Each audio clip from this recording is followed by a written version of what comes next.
Is Randy having a victory party? That's all I need to know. At this time, I'll call the monthly meeting to order, and I'll ask that you silence your cell phones at this time. Commissioner Langley will lead us in the invocation, and Commissioner Evans will do the Pledge of Allegiance, so I ask you to stand. Let us pray. Eternal God, our Father, we are grateful and thankful that you have allowed us to assemble here one more time. We thank you and we bless your name, God, for continued life, health, and strength, and touch our hearts and minds concerning the business of your people, that we will make wise and prudent decisions. In Jesus' name we pray. Amen. Amen.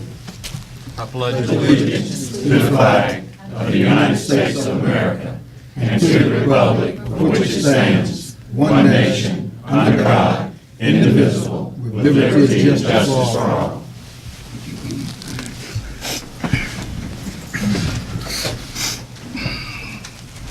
At this time, I'll entertain anyone that would wish to disclose a conflict of interest.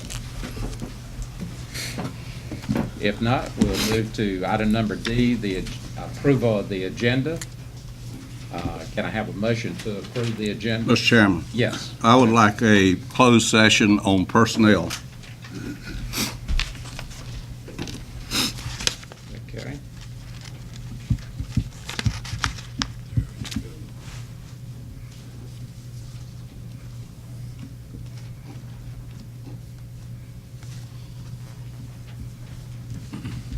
All right, any other changes? motion to approve. Got a motion to approve, is there a second? Second. All right, all those in favor of the agenda, please raise your right hand. Those opposed? All right, we're down to our public hearing tonight on economic development, and need a motion to go into the public hearing. So moved. Got a motion? Second. And a second. All those in favor, raise your right hand. Thank you. At this time, I'll turn it over to you, Martin. Thank you. This public hearing is to receive comments on a proposed economic development project grant to Project New under North Carolina General Statute 158-7.1. Project New is a venture for an existing seafood wholesale business to sustain their current business into the future.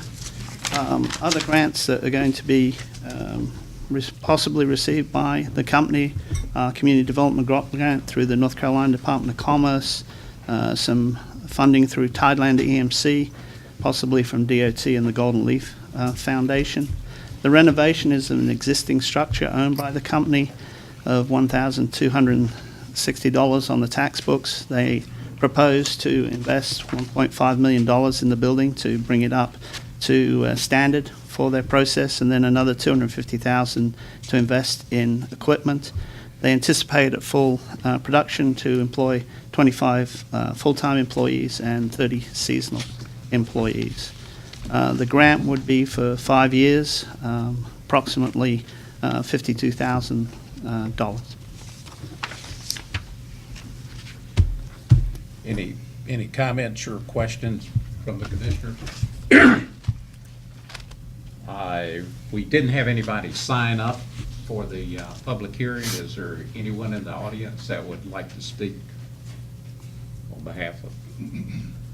If not, I'll entertain a motion to come out of the So moved. public hearing. Got a motion, second, Second.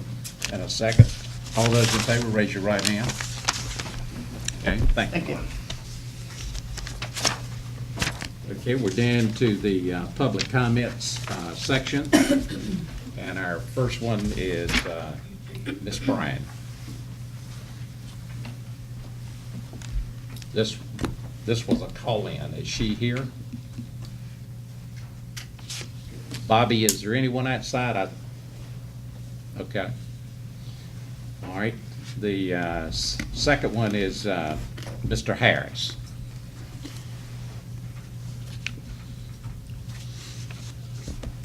Jerry, will you help him with that mic? Mic down.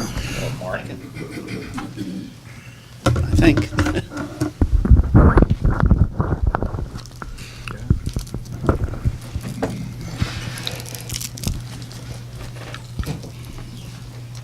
I'm here to speak some of y'all might not like what I'm gonna say, but it don't matter to me whether you do or don't.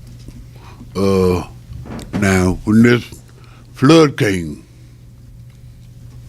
only reason I got out of my house because of my wife, and the water came up on the porch, but it didn't go in the house. But when it came there, I'm handicapped. I've been handicapped ever since 1996. And when they came to rescue me, I had to get out of my chair, because if I get out of my chair, I can't walk from here to there without falling. I had to get out of my chair, crawl in a boat by myself. Whole rescue me behind me. Get out of that boat, climb up a ladder into the truck by myself, and rescue didn't help me. Then, when I got out of there, they carried us, me and my wife, to another place. I had to crawl right back out by myself. That's like the other week when Mr. Hood say rescue need to do something about rescue. They need to do something about rescue because they don't know how to rescue nobody. And this stuff, I had to climb back out. The people that was in the truck along with us, everybody got waited on when they got to Washington High School. But us, I'm sitting there soaking wet. My wife's soaking wet. All my clothes soaking wet. Then about 2 hours later, the woman from the Red Cross come up and say, do you want to help me? I said, no, I ain't no need to help me now. I'm already wet, so let me stay wet. Then one woman said, because I was talking to one person on the Red Cross that was head of her, told me, said, you better shut up. I said, why? She said, you threatening her. I said, I ain't threatening nobody. Then I'm sitting right there about 5 minutes. Here come all the sheriff department and everybody surrounding me. They're like I'm some kind of criminal or something. I told one of them, I said, I ain't scared of no law. Because I can speak my right. That's a right for me. When we come talking about, you keep hanging your hand up here, I'm going to hit your hand. I said, you go ahead and hit it if you want to. I own everything you got. I said, I'm disabled. You can't stop me from speaking my rights.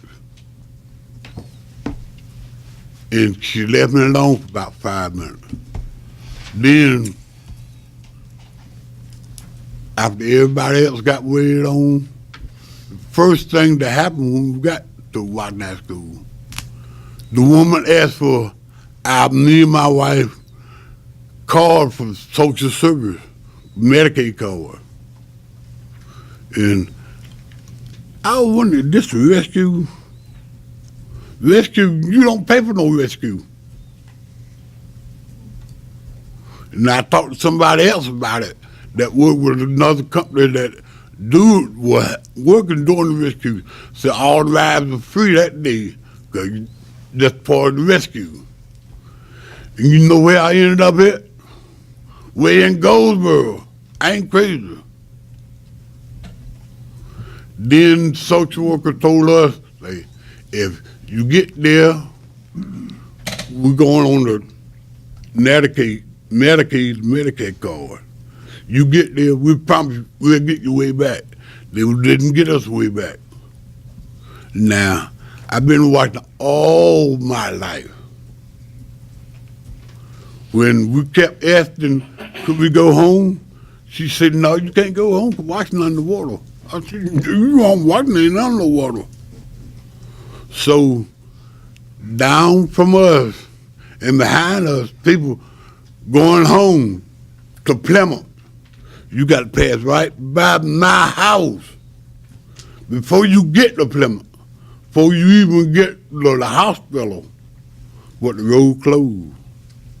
We had to pay going there and had to pay my buddy money coming back from there. But my $500-something bill is sitting home. If they get it, they get it.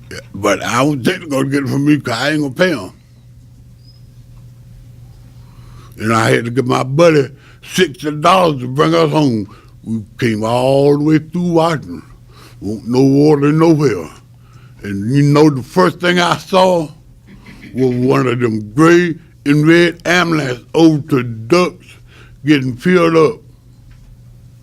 Then we rode around a little bit more. Here's another red and orange ambulance that was already come from Goldsboro. It was sitting over there to ducks by the mall, getting filled up. But what they going to Plymouth for? They saying the road's already closed and they can't do nothing to me.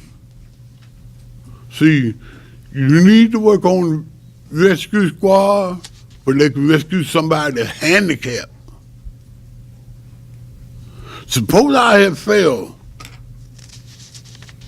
with nobody helping me, standing around there looking at me. Suppose I had failed. Y'all been in bad shape because of your rescue squad.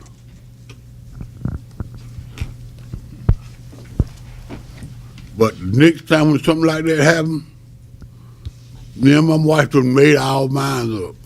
If that happens, water that's coming into it, if that's coming in there, I don't want nobody to come up there and they're going to rescue me no more. See, I've been getting the beat around from everybody since I came disabled. It's a woman in here that helped me. I ain't gonna mention no name. It's a man in here that helped me. When they left, when she left and went somewhere else, don't nobody help nobody. This stuff they holler about the Red Cross, that's a no-no. When I was working at Hammond Beach, and every place I worked at, they talking about you get money to the Red Cross, they help you in diet need. And I need diet need, I need pint of blood. Oh, that's a habit. You ain't got to pay for that. You ain't got to pay for that. But when I got my statement back from the hospital, I paid for it. They tell you they're going to help you, they ain't going to help you. I had the wind come through my house, blowed my air conditioner out the window, messed up freezer, messed up some of everything. Couldn't help me. But I ain't gonna mix no name. I know by fact they helped another person with stuff, because mine was rental property. They couldn't help me. But this person they helped was white. And where they at? You made a pledge allegiance to the flag. One for another. You go by the Constitution. You ain't keeping that up. Going against it. You go against a whole lot of stuff in Washington. This stuff they holler about light bill. See, this one person left light bill play. You go there, if you get the social service to help you, you give them the bill where you came from social service, where they talking about they're gonna pay the bill. But you got to pay that bill before they would do anything. My light bill came the other day, you know what it was? $500-something. Think I need, but I ain't asking y'all for no help. I try to do it the best way I can. The Lord been taking care of me for 68 years. I'm still standing here. All my buddies around me is dead and gone, but I'm still here. Lord ain't through with me yet. But Mr. Harris, during the public comment, I'm supposed to limit you to 3 minutes. I've already given you 9. Can you summarize or if wrap you don't want to finish hearing me, you ain't got to finish hearing me. See, because that's what happened every time when I try to say something. I'm black. If somebody up here white was saying something, you wouldn't say a thing in the world. That's like the other week when I was here. You let a woman sit up here and speak. That's the long she want to speak. You didn't say a thing in the world. I'm through. Fight for things. Yeah. Thank you very much. The next person on here is Mr. Bcbc.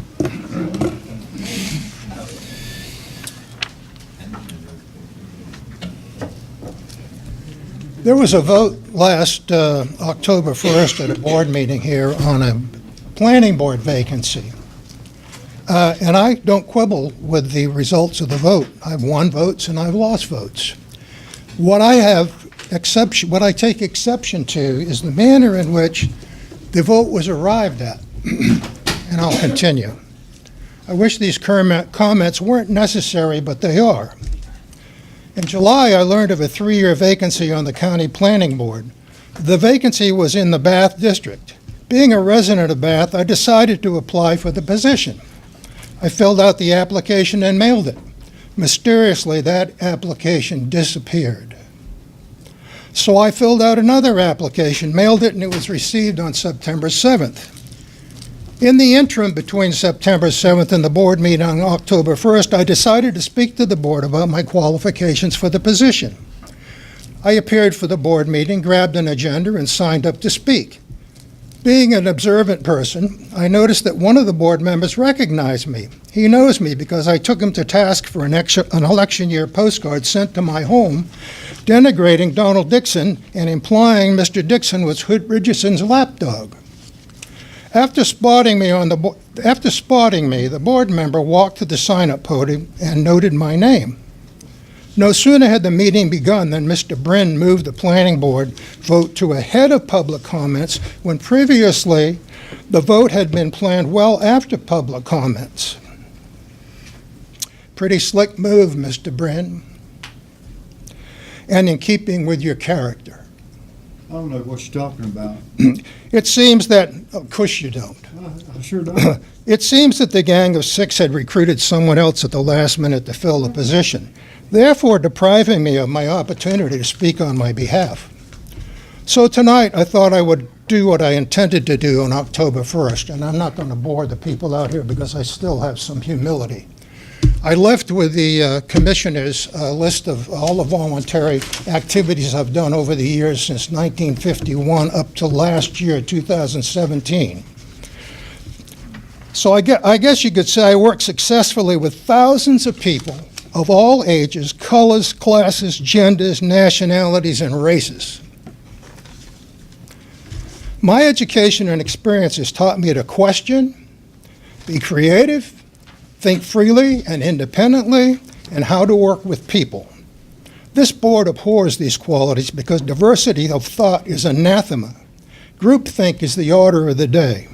For those of you who call yourself Republicans, you have repeatedly violated the 2 prime precepts of republicanism: smaller government and lower taxes. But get this, I'm no one's lapdog or whipping boy.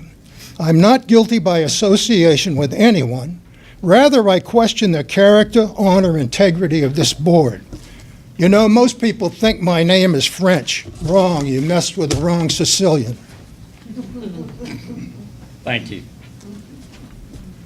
Mr. Anderson?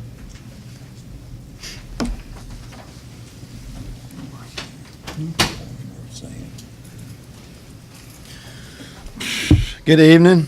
My name is Johnny Anderson. I'm here to speak on behalf of my nephew, Corey Anderson, who is no longer here. He can't speak for himself. You guys, I'm sure, know me by now. There's been a comment made that this is all about politics. If it was all about politics, I wouldn't be here tonight because the election's tomorrow. I know nothing I say tonight will have anything to do with the election tomorrow. That's not my point.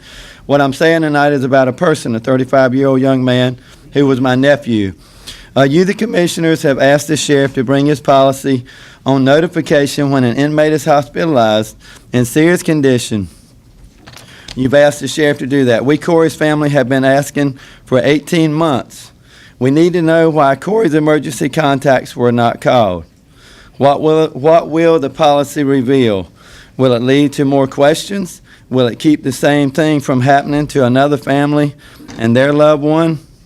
Will this policy that we were told existed in February finally give us the answers that we're looking for? We've made many calls, we've had meetings, we've collected a lot of information. We have found nothing in the law that prohibits emergency contacts to be called. Think about it. The jail lists emergency contacts for inmates and then they can't be called. How does that make any sense? If there's an emergency, certainly they would be the ones to be called. Any other kind of thinking defies common sense and reasoning. North Carolina standards, in fact, for jail policy on inmates being hospitalized say that contacts may, will, and can be notified. Again, what will the sheriff's policy say? One other option which the sheriff could have done was to release Corey from his custody, with Corey being classified by law as a low risk. He was not a high risk. Corey could have been released by the sheriff, making a phone call to a judge. Corey would have then been able to seek his own medical care, would have been free to call his family, and the medical costs would have been his. It wouldn't have been that of the Beaufort County taxpayers. Why wasn't this done? Corey was no threat. Corey could have been released, and this could have happened instead of what did happen.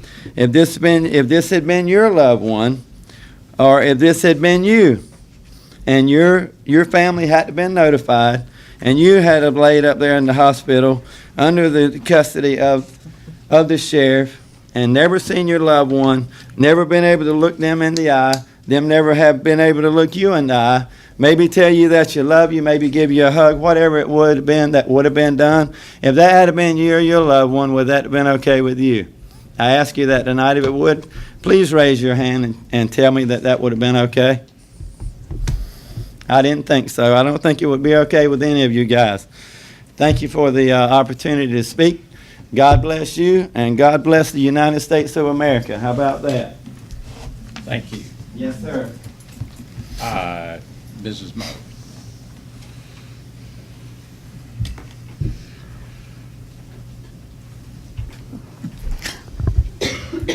Tonight I wanted to say to the commissioners who are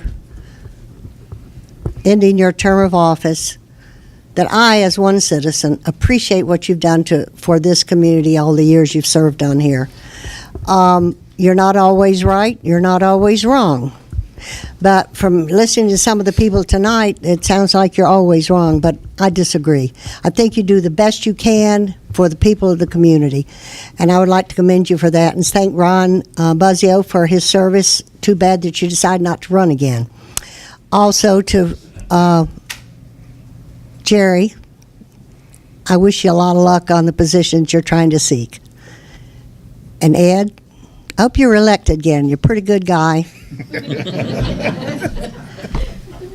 We see opposites in a lot of things, but a lot of things we see the same. We do. We do. But again, and for Gary, I know you're not running again at this time anyway, but glad to see that you're up and almost running again and look great. Thank you. Thank you all for what you've done for Beaufort County. Thank you. Ms. Beasley.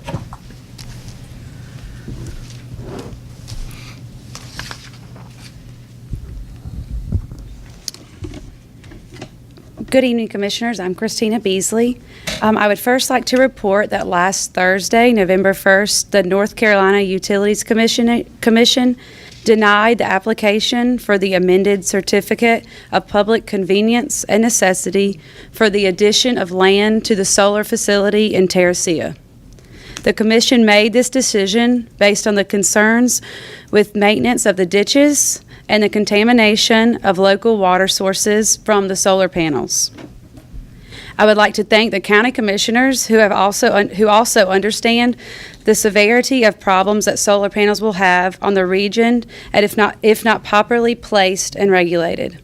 It is vital to make wise and intelligent decisions about anything that could result in negative long-term impacts. Myself, my family, and my friends take great offense to remarks that our objection to the Wilkeson Solar project is based on greed or envy. Not a single person who has stood with our group will gain by 1 single cent. We are not letting this come between our family. We still break bread together despite our differences. Elections are tomorrow, and I pray the voters will go to the polls and vote for those who have stood by the citizens of Beaufort County in this David and Goliath story. Thank you to those who have stood by us, and all the citizens of Beaufort County have worked hard to understand the facts and position yourself to make educated decisions. It has truly shown. Thank you to the Solar Ordinance Committee and also to Mr. Evans, even though you weren't on the committee, for attending so you could be educated and for taking the time to work diligently on the solar ordinance. Thank you. Thank you.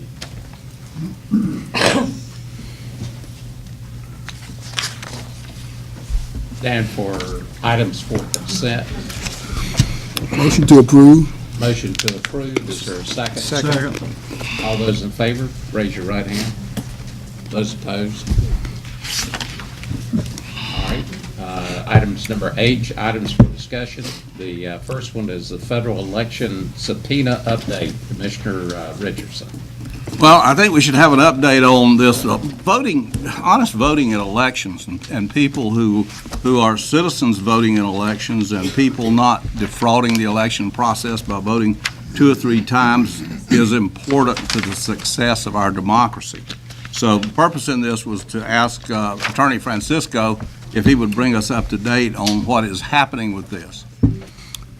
Yes, sir. As we know, on August the 31st, the United States Attorney for the Eastern District of North Carolina subpoenaed the 44 counties located in this district and requested the following documents from each one of them: any and all poll books, e-poll books, voting records, and/or voter authorization documents, and executed official ballots, including absentee official ballots that were submitted to, filed by, received by, and/or maintained by those particular county boards in the 44 counties from August the 30th, 2013 through August the 30th, 2018.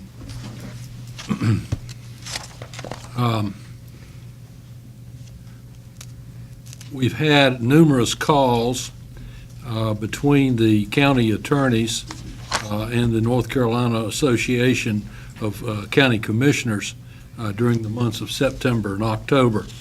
And we have discussed this particular issue. During a recent call, it was explained that the North Carolina Attorney General's office confirmed the subpoena deadline had been extended to January. It originally was trying to remember, October, 1st of November. Anyway, been extended to in January. We, the Association of County Commissioners, anticipate that more updates from the Attorney General's office on this issue will be evolved, and we'll be in touch. Concerning those things later. In the meantime, the subpoenaed counties, all 44 of them, are encouraged to begin compiling the information on the burden of production. There has been developed a survey by the North Carolina Association of County Commissioners, which is outlined on an email that we received October the 29th. And the questions that need to be answered to get ready for whatever is going to happen in January are such things as: how many total responsive documents do you estimate are in the county's possession? Please describe the logistical impediments your county may have in order to comply. That is, the access to scanning equipment, staff time limitations, space to undertake reproduction of the documents, the budget constraints, etc. How much do you estimate it would cost to comply with the request as outlined? Please specify estimates for any of the areas below in which you have information. Employee time to undertake reproduction, employee time to undertake redaction, that is to line through things that we would be prohibited from revealing, acquisition of necessary equipment and other expenses, please list. And then it says, please describe any other areas you have identified that speak to the level of the burden of the request. What is going on there is what is going on here is to determine what's it going to cost for us to comply with these subpoenas. That's not to say we're not going to comply, but we are going to explain to the powers that be, if you will, what it's going to cost to comply and to see if something can be done in that regard. It's not lost on us that the fact that tomorrow is voting day and immediately following that, our local elections boards are extremely busy and unable to move much of this information around. But they've been asked, as time permits, they should be getting it together, because we will ultimately, unless this situation changes, have to respond to these subpoenas. In addition, we have asked the state to assist in the expense to the 44 counties that have been asked to comply with this. So there's been no action filed. There's only been the subpoenas, which started with the federal grand jury. So this is where it is right now. We're doing the best we can to comply, and we'll go from there.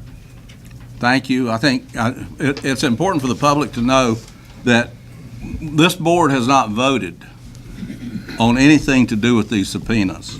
There's been a massive effort that's gone forward, led by Wake County, for all of these counties to join together to try to find a way to slow down or defeat this subpoena. That will not serve us very well when it comes to illegal voting. And so we're going to bring this thing back probably at the next meeting and ask this board to take a position. Do you support the subpoena and what it's trying to accomplish, or are you against the subpoena? The effort so far is to slow down and stop the subpoena.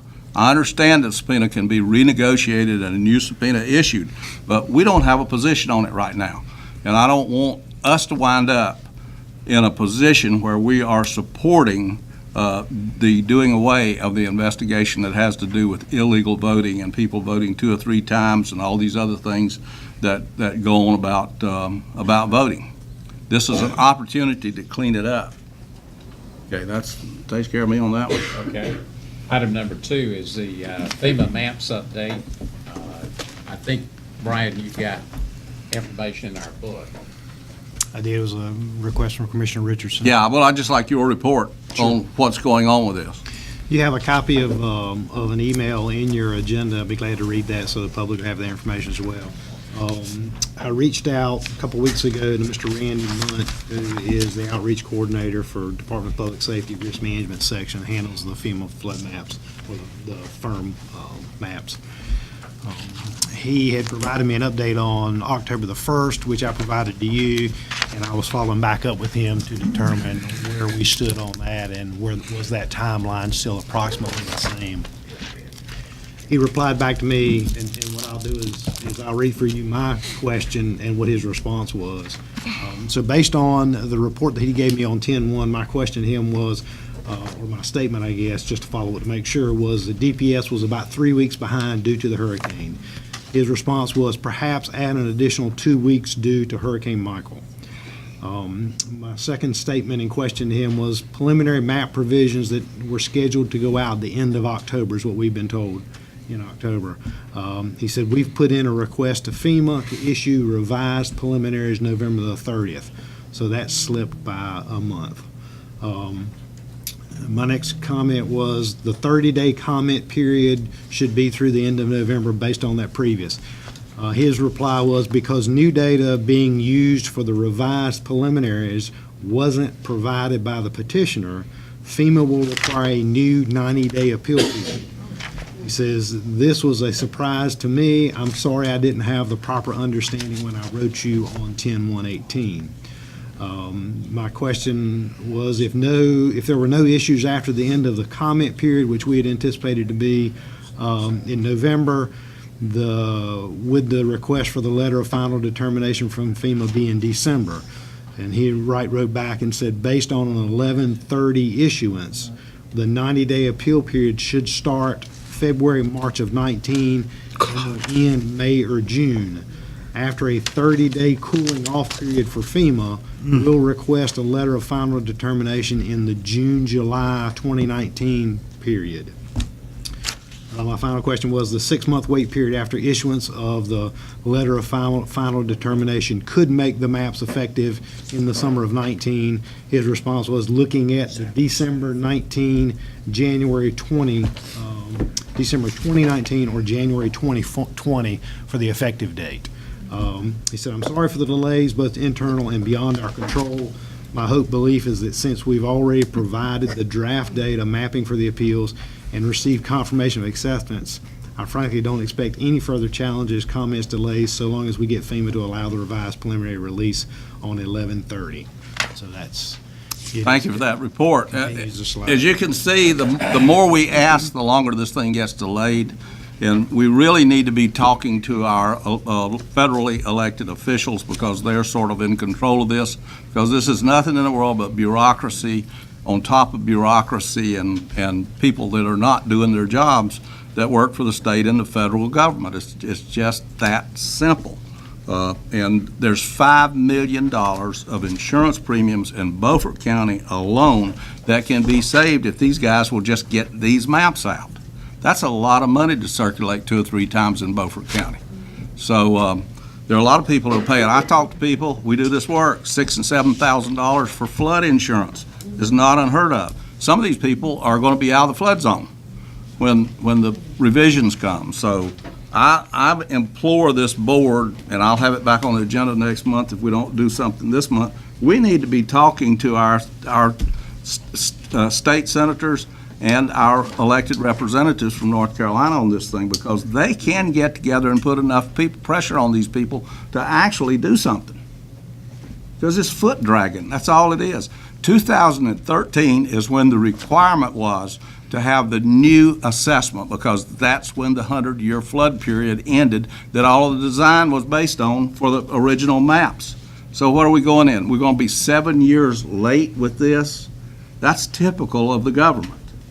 So, Well, I think when Congressman Walter Jones was here talking with us after Florence or Michael? Florence. After Florence, indicated that, Congress is struggling with flood insurance update and revisions, as well as some of the things that are happening on the West Coast.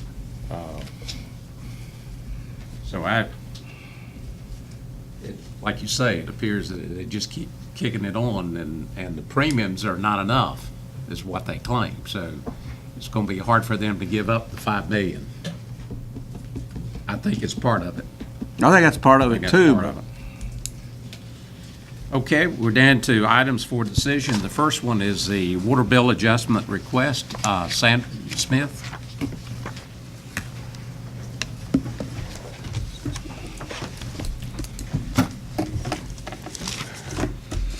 Good evening. My name is Sandra Smith. Thank you for allowing me to come and talk to you in regards to my water bill. Back in early spring, we had let me first start by saying I pay my water bill every single month. It's on average $38.64 a month. I received a bill in September for $2,258.40. That's more water than I would probably use in like 6-7 years, I think is what I calculated out. Maybe only 5, but it was a long time. So I had an original water leak back in the springtime. Was not due to a neglect of not winterizing my home. It was due to the fact that when the house was originally installed, someone had set up they took from the meter, put PEX or PVC, and then transitioned from PVC to a garden hose, put it underneath the brick stairway and in the wall of the house. So when we had an inspection come out, when we purchased the house and we went under the house, did not see any of this. When we opened the walls up, when we had the leak, we were totally beside ourselves when we saw a garden hose. So immediately we called a professional general contractor plumber. They came out, we ripped the walls out, we went through, replaced the hose, broke up the brick steps, and then went through the entire rest of the house, went underneath the house to have them inspect to make sure there was nothing else that looked like it was not up to code or not that looked like it had potential to fail. So at that time, I received a phone call from the water company saying, hey, you had a water leak. And I said, yes, we did. And she says, hey, you couldn't get an adjustment. And you just have to, there's a form we'll fill out, and it's an adjustment for the leak. It's a policy we have. I said, great. I was not told at that time, or I did not hear it from her that it was a one-time thing every 3 years, but regardless, that's really not important because at the time I would have taken it anyways because, okay, sure. And I thought it was a great thing for her to call me and offer that as a service. In August, or July, it's the July bill that I received in August, we had the wettest July we had on record. My neighbors, it's the house it's out in Bellhaven on the river. We had so much rain that they thought the grass was just wet because of all the rain. And it wasn't until it stopped raining, because it had rained like, I think a week or so straight, nonstop, that they discovered that it was coming from our house. They went over, they saw that they turned off the water immediately. Called us. We went out there immediately and come to find out that under the house where PEX and the copper, because that's all that's left in the house now, had blew out.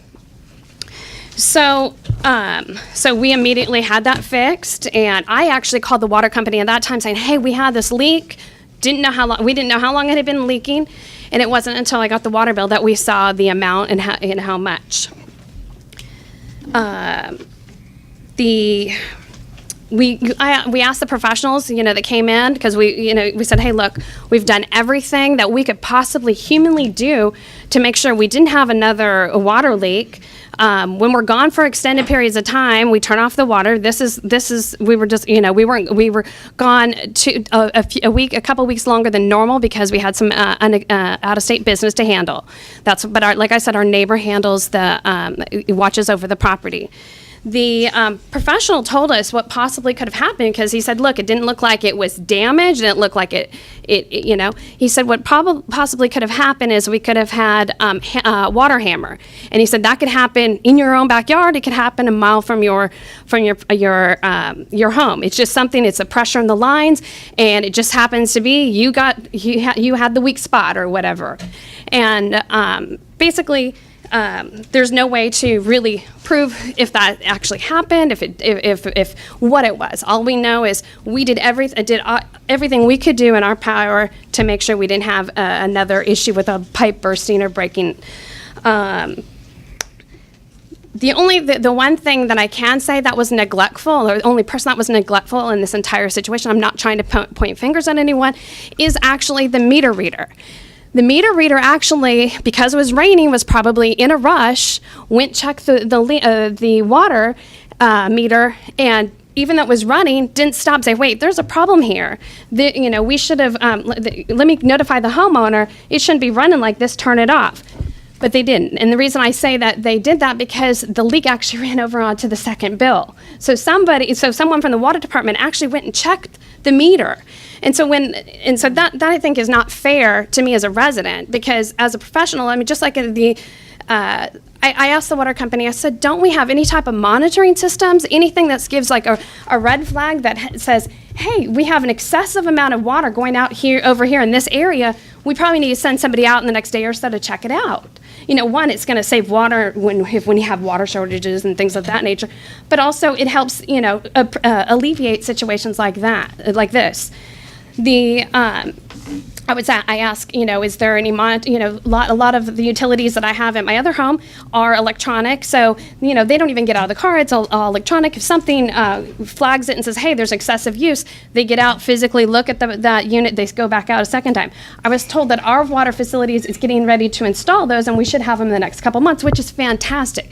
But now I'm being penalized, even though I did everything in my power to make sure we didn't have any leaks, and now I'm being penalized by having a $2,300 bill. Now, I know I was advised that that you never do adjustments and that it's pretty much a waste of air, but I don't think that's the case here, because this wasn't due to not winterizing my house. We didn't have a freeze. This was something that was freakish. It's water, if you will. My ultimate outcome and what I'm hoping for tonight is to be granted the exception and have the waiver, the leak adjustment placed on this bill. Another possible option that I've actually talked to the water company about doing is when I first filled out when I did the first water adjustment, I said, can we cancel that one or pay that one since I didn't sign that adjustment, and then turn around and apply it to this one and pay that bill immediately. And of course, come up to some sort of, a third option is to come up to some sort of mutual agreement that we could feel that's fair and adequate for everybody. I mean, for me to be a resident who pays my bills, who invests in my property, and invest in the county, to be penalized with a $2,300 water bill and not having any type of compassion for it, I think it's really hard and unfair. You know, I invested $40,000 in a brand new bulkhead into so one, it increases our value in our property, but also increases the value on the waterfronts of Belhaven and our community. You know, we're constantly, trying to use people that are from the community to put money and keep money in our community and make it the best we can. So at this time, I ask that you please see compassion and grant me an adjustment or some sort of solution to this, so I'm not penalized for a $2,300 water bill that truly, really wasn't where I left the hose running full throttle and filled up a pool and just said, heck with it, we're turning on everything and letting it run. So, thank you. Any questions? Any questions? Mr. Chairman, Yes. I know what you go through. I just went through the same thing, and the policy is that we don't make adjustments. Only that one time every 3 years. And so unless you can work out a payment plan with the water department and get it approved, then there's not a whole lot we can do. That's actually not what I was told. What I was actually told from the water department is the only people that can actually make an exception to this policy is you folks. And that's why I'm here. If I thought this was something that was my fault and I was totally negligent of, I wouldn't be up here wasting your time. We've got too much important business here to be peddling with a water bill. Mr. Chairman. I truly. How old is your house? It was actually moved here from Virginia in the 50s. Who was your plumber? The plumber that I had come out. No, your plumber. Who came out and fixed this right now? No, but it was plumbed originally in the 50s. We just purchased the property about 3 years ago. Did you have a home inspection? We had everyone come out. Yes, this was in the wall, unforeseen. You couldn't see it. But when it happened, like I said, we had to bust open the walls, which are still actually open if you'd like to come to my home and see them. And on this second leak, because it was under the house, so I was very fortunate it did not destroy any of my personal property inside my house or anything like that. We actually lifted the floor, we pulled back the flooring so they could actually really get in underneath that end of the house and see what was really what had truly happened, because they were totally perplexed because they had inspected and they said, look, there, this stuff is good, pipes look good, there was no corrosion and no cracks, nothing that would have alarmed them to say, hey, you need to fix this. The only thing I've been told that I was just advised this evening that the water company went out a second time to reread the meter, because when I got the second bill and it was $100 or way more than normal. She says, oh, well, you probably want to change out your on and off switch that's right outside the meter. No problem. I'll probably have it done this week, just because we don't put things off. I don't, it's not, I'm one that maintains all of my properties. I don't let them, wait till they break. I'm a proactive. And this was something we were totally proactive with.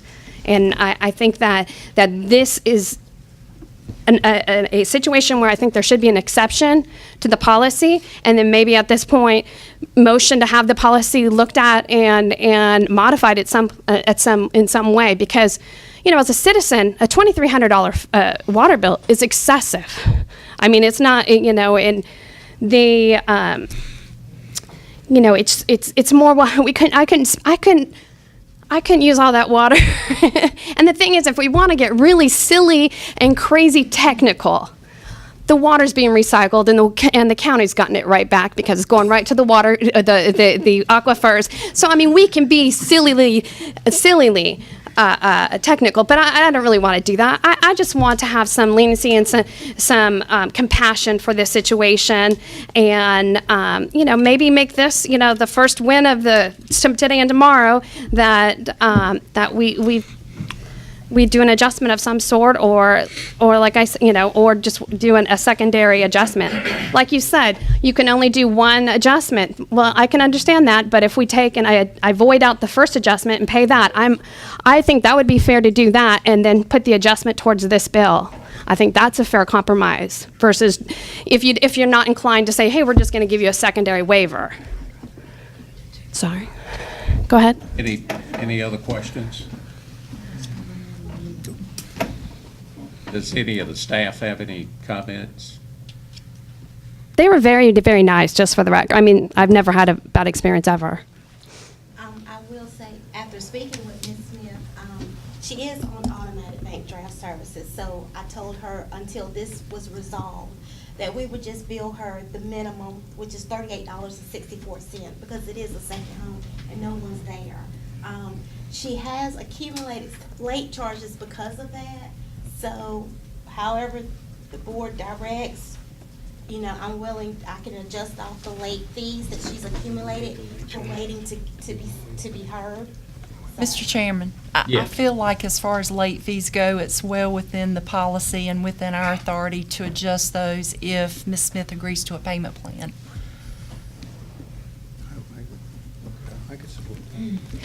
In regards to a payment plan, are we talking for an adjusted amount or the full $2,300? That's I think it's the $2,300. It's the real stickler that I think is the reason I'm here and hoping that we could do some sort of adjustment. And the payment plan was offered when she called. How about standing up to the mic? And the payment plan was offered when I spoke with her in late September. I went strictly by the policy, 25% down, and then we would work out some kind of payment arrangement accordingly. But at that time, she did not want to do that. She wanted to speak to the board. So we just came to a resolution just to continue to draft her account every month until she came to talk to the board to see what the decision would be made. Is Christine aware of the situation? Yes. She's aware of it, and since we went back out there and did a recheck, the usage is now zeroed out, so she's back down to her normal zero usage bill. The problem has been fixed, and I also had one of the field techs to go back out there just to check on our end with our equipment, and that's when he noted that your cutoff valve was outdated and it needs to be replaced. And that's the first I've heard of, and I said, no problem, I'll take care of it. But other than that, that's where we're at right now. And that's the thing. The other important note is, like she said, I've continued to pay my normal bill. It's not where I've said, oh, I'm not paying anything. I've continued to pay because it's what I do. Mr. Evans. I think like Gary was saying, we've run into a previous situation few months back with some local church, and I think it was about $1,900, and unfortunately, a year prior, they had a problem, and it was $200, $300 bill, and that was waived, and then we had the $1,800, and we put them on a payment plan as per the policy. I think the big difference between my situation and the nonprofit church organization, which I think I personally would have probably said, yeah, it's a church, they're nonprofit, was their failure was because of non-winterizing. They had a pipe freeze. That's not the situation here. This is not a neglectful situation. If it was neglectful, like I said, I wouldn't be here wasting our time. What's the wishes of the board? I'll make a motion. I'll make a motion that she go on a payment plan and we waive the fees. I understand we can What do was your that. motion? She goes on a payment plan for the full amount and we waive the fees. Waive the late fees. Waive the Yeah. late fees, yeah. Late fees. Late fees. Okay. Yeah, and don't need a go on a motion for payment that. plan to do. They don't need a motion for that. It's We like, don't like need she a said. motion, do we, Anita? I don't think so. I think that's within my authority to grant that to her. Okay. All right. I second that motion. Well, we don't need it. So we just do it by, We don't need we it. do it by consensus then. Oh, okay. That's it. Is there anyone that wants to waive the bill? That's really the question. That would take a motion. I motion that. You probably would second the motion. I would too. Have any of you not returned? I might be in your seat next time. You never know. But I know you said something about a payment plan. What would and after if that was I'll let you go ahead and vote first before I ask my question. We don't Okay. have to vote on Okay. that. Well, let's see what else we have. We have the option of maybe voiding the first one, paying that in full immediately, and applying the adjustment to this one. Is there a motion to do either one? That's the same thing the Same thing. Athens That's a Chapel precedent. had. We're there. You That's can't very do same anything. question. You're going to have everybody in the county have But like I said, the key thing is neglect. I was not neglectful. If I was neglectful, then I'd be 100% responsible for that bill, but I was not neglectful. Well, in their case, the water was going over into a ditch, and it was back on the property, so they were not aware of that. But that was because they didn't winterize, is what I was told. Yeah. And see, not winterizing your property is neglectful. I winterize my property. I put the little plastic things on. We make sure the pipes so they don't freeze and everything. Doing the responsible thing. This situation was not a situation of neglect. This was a situation of something beyond our physical control. It could have happened to any of us, and that's why I feel that there should be some sort of leniency or some sort of adjustment. Well, hearing no comment, Okay. sorry. All right. So what are you saying? The payment plan and waiving the late fee. So, okay, with that being said, in regards to the payment plan, what is the board saying is an acceptable payment plan? I mean, if I pay an extra $5 every month on We my, already have a policy We'll on reach that. out to you and You'll come up with a. need Okay. to consult with, and so now that you've decided that to turn me down in regards to that, what is I was told that there's nobody I can go, if I can't take this matter any further, I basically, I'm here. And there's, To my knowledge, this is not part of the North Carolina Utilities Commission. There is, I mean, what is even my if- recourse as even a if you citizen? could, if it's on her side of the meter, it is her responsibility. There's Correct. just no out in this thing.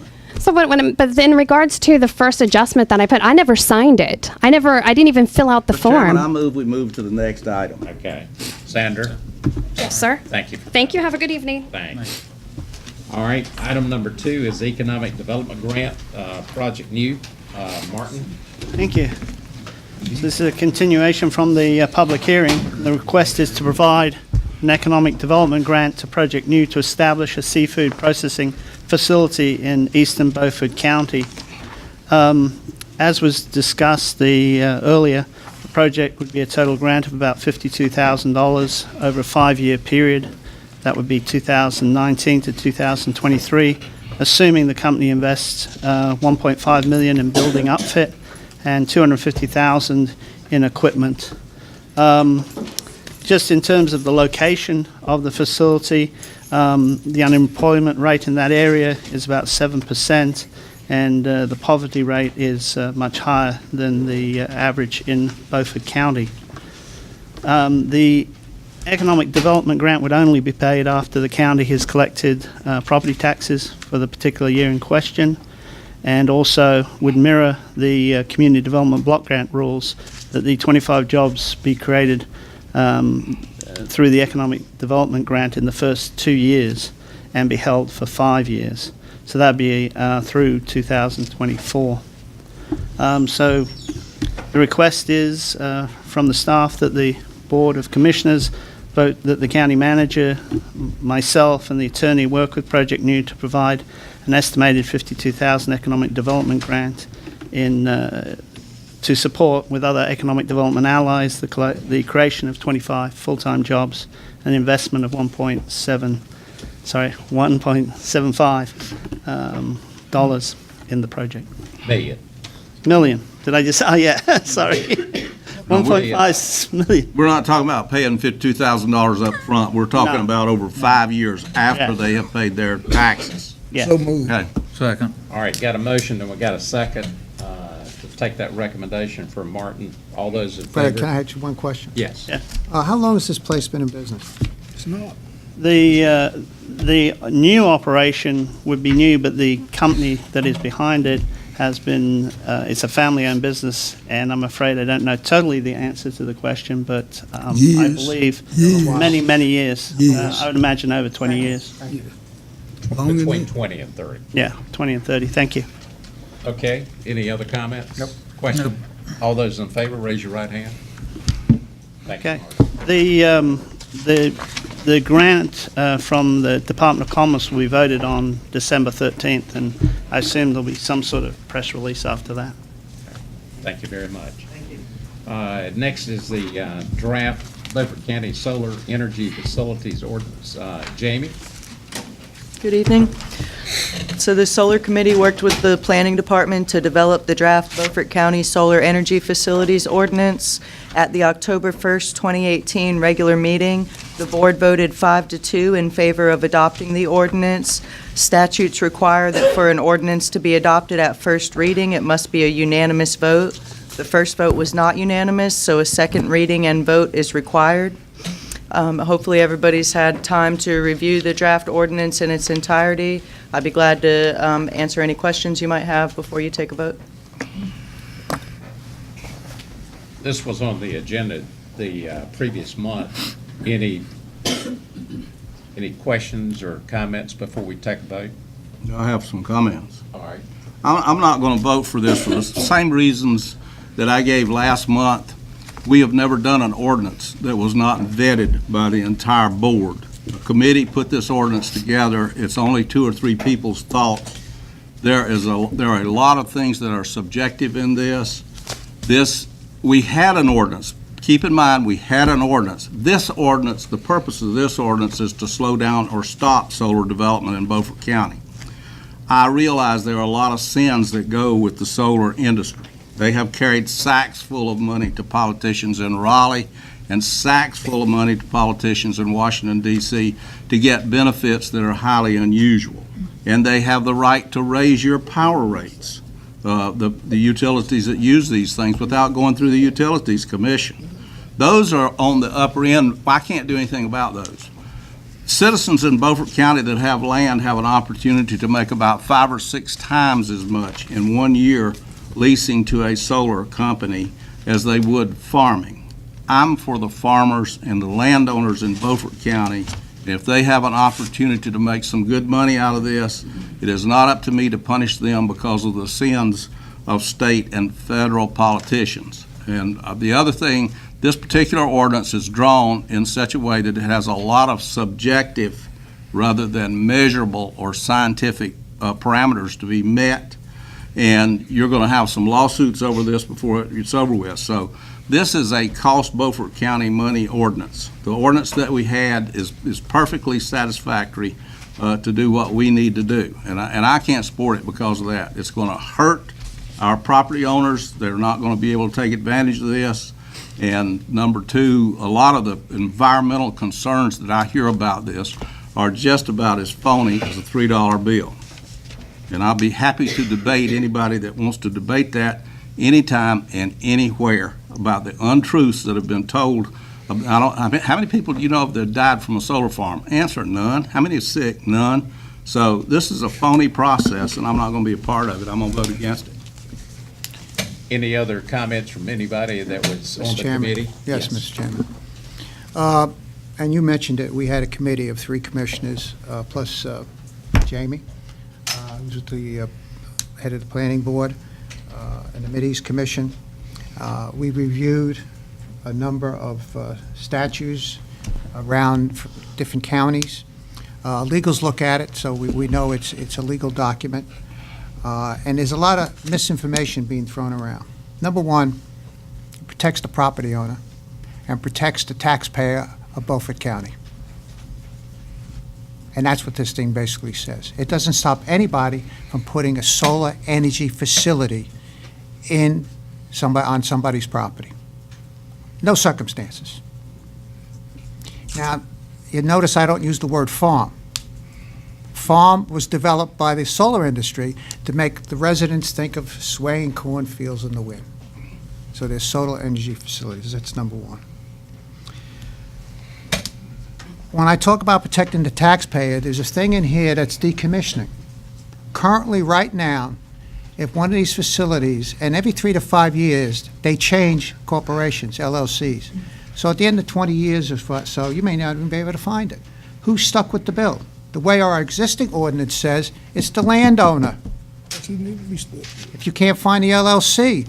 So we also, the committee took that into consideration to protect the landowner. So we haven't stopped them, but we're protecting the landowner.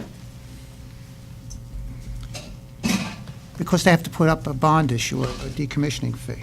The other thing is, a lot of people tell us they drive down the road and you see nothing but panel after panel after panel. So what did we do? We require a buffer zone with vegetation. They can pick the type of shrubs, but they got to be 15 feet high and 8 foot wide once they grow at the end of 5 years or 3 years. I don't recall the exact number. 3 years. 3 years. So you're not going to see them. Again, it doesn't stop anybody. Now, waivers could be granted on the vegetative if the landowner next to it says, you know, I consider other things, I'm all right with it. So that's what this thing does. There's no legal issues here. There's no problem with enforcing it. People just want to slow the process down. This protects the taxpayer, it protects the landowner, and it beautifies the site. Thank you, Mr. Chairman. Oh, and excuse me, we're making, the total process under the old ordinance costs us about $500. On the old ordinance, you know who was paying for it? The taxpayer. So we put in a $500 fee. Thank you, Mr. Chairman. Any other comments? All right, I'll entertain a motion So to. moved. All right, got a motion. Second. All those in favor of the motion, raise your right hand. Those opposed? Thank you. Mr. Chairman? Thank you, Jamie. Thank you. Mr. Chairman, I'd like to make a motion. I'd like to make a motion that the county clerk disseminate this ordinance to all the counties in the state and also to the jurisdictions within the county, the towns and cities. You make a motion? Second. All right. Mr. Chairman, I have a comment to do with that. What are you going to do when you hear that huge gag from all these other counties when they look at this piece of junk for an ordinance? You don't know they're going to gag. I don't think that they would gag. That's maybe your opinion. All right, we got a motion on the floor. All those in favor of the motion, raise your right hand. Anybody second? Who's Gary second? Yeah. Yeah. Yeah. All right, all those in favor, raise your right hand. Those opposed? Mr. Chairman, if I may? Yes. I'd like to convey an apology to 2 ladies that appeared before the board last week, last board meeting, and at the break had a discussion with Commissioner Richardson to discuss the solar ordinance. Comments were made that I found very unprofessional, not worthy of this this board. He stated the following: "Little girls, this is my sandbox. You go play on your own and go play your game somewhere else." These comments were rude. Therefore, I want to apologize for those comments that were made.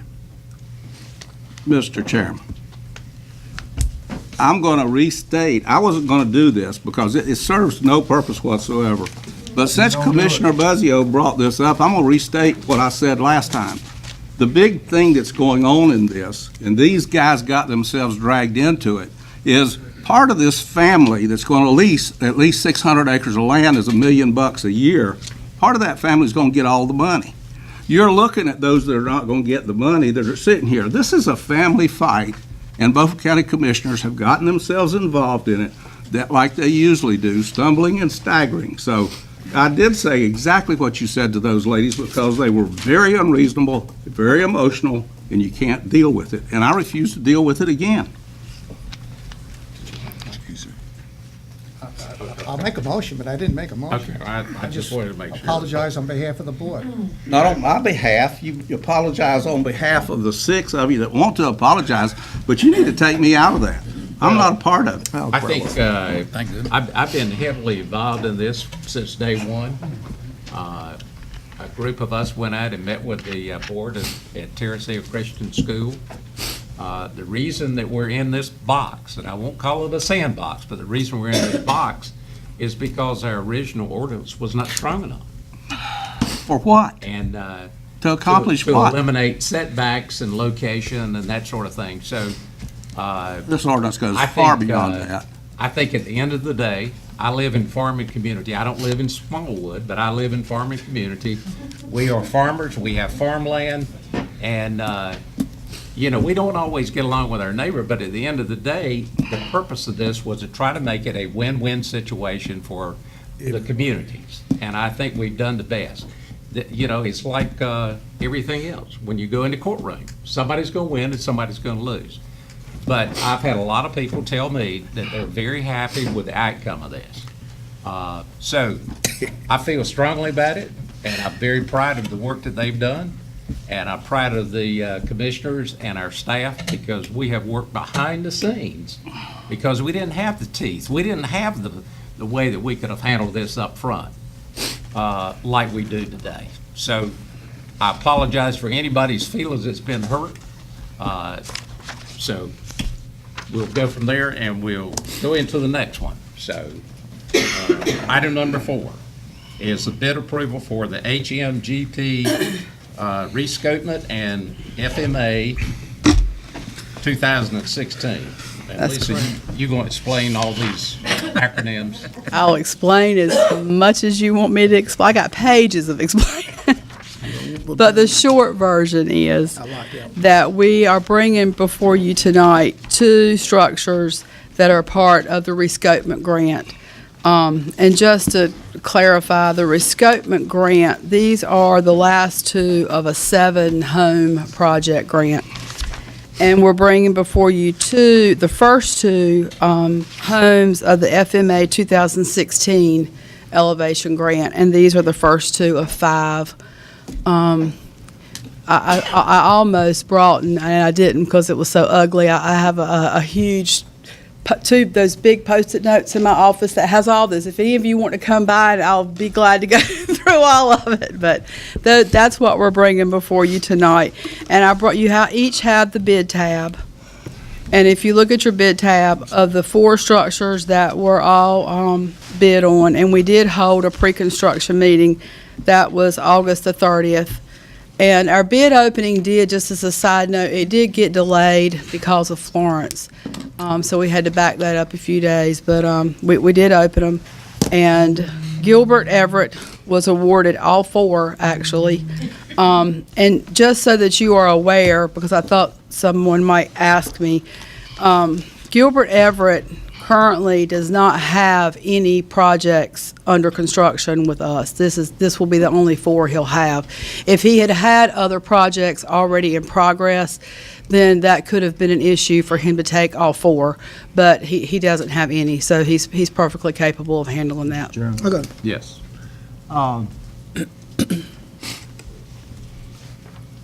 Has he done work for us before?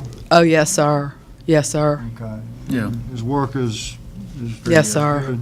Yes, sir. Well, he left $20-some thousand on the table. Yeah, he's gotten pretty good at outbidding. In fact, you were at the bid opening, and one of the contractors just shook his head. So, but he's very efficient, but he's very good. Any questions? Is there, with him, I mean, he wanted to be at fair and square, but is there a timeline that he have to finish these jobs? Yes. Is there a penalty if he Yes, don't reach yes, that Commissioner timeline? Booth, there is. There are contracts they sign for each end of each property. There is a compete deadline, a completion deadline. He's aware of that? Yeah, yes, sir. Yes, sir. Okay. That's in all the contracts. And since, and this is one of my pet peeves, I just don't ask you. I ask everybody to come up here with this. How about change orders? Yes, change orders are dealt with between the homeowner and the contractor? Like I know he's the low bidder. And if he come back 3 weeks from now and say he can't do it for that job, say he ran. Oh, no. No. That's off the table. That's off the table. No, sir. Correct. That's correct. The homeowner, if there are, let's take for example. As long as you answer my question. Didn't he post a bond? Well, I'll just give you a short example. And I think Commissioner Evans has experience with it. They will give you ingress and egress. And let's say you had a small deck that was your original ingress and egress. If for whatever reason they have to make that wider or deeper to accommodate the height, then the homeowner will contribute to make that, and they'll work as much as they can within the budget to make that happen. You pay for it. That's Correct. fine. I mean, I don't have a problem with that long. Yes, sir. Is he gonna start all 4 of these projects at one time? Probably not. He will probably stagger them because the homeowners will have to vacate the properties. So he will work together with the homeowner on when they want to start. We have to start within a certain timeline, but because the homeowners will have to vacate, and one of the reasons I say that is the holidays. With the holidays coming up, some of the homeowners may have trouble doing that, so they will most likely get staggered. Now, if they are in close, like the two that are in Washington, he will probably start those either first or the Bath Bellhaven first, just because of logistics. But a lot of the start date depends on the homeowner and how quickly they can get out or what they need. I'm sorry, this is the first day I've been able to talk, when they can accommodate it. And one other question, I'll be through. Does he get upfront money on these projects to start with? Yes and no. When they start the project, a work authorization is drawn for, normally they're done in increments of about 20 to 30,000. So a work authorization is drawn, and then as they complete work and that work is inspected, we draw off of that work authorization is tied to a purchase order. We draw off of that purchase order. So then when that 30,000 has been expended, then they do the second, and there's usually a project typically will have 3 to 4 work authorizations. And they're usually $20,000 to $30,000 increments, and that's how they do it. Thank you. So I know what he'll do when the guy coveting goes out there to lift it. Right. And he can't lift it so many at one time. He runs out of Correct. footing and metal and all that. So, and he wants his money once he gets it up, blocked, cribbed into place. Then he'll move to the next one, and then he'll bring in That's right. restore on.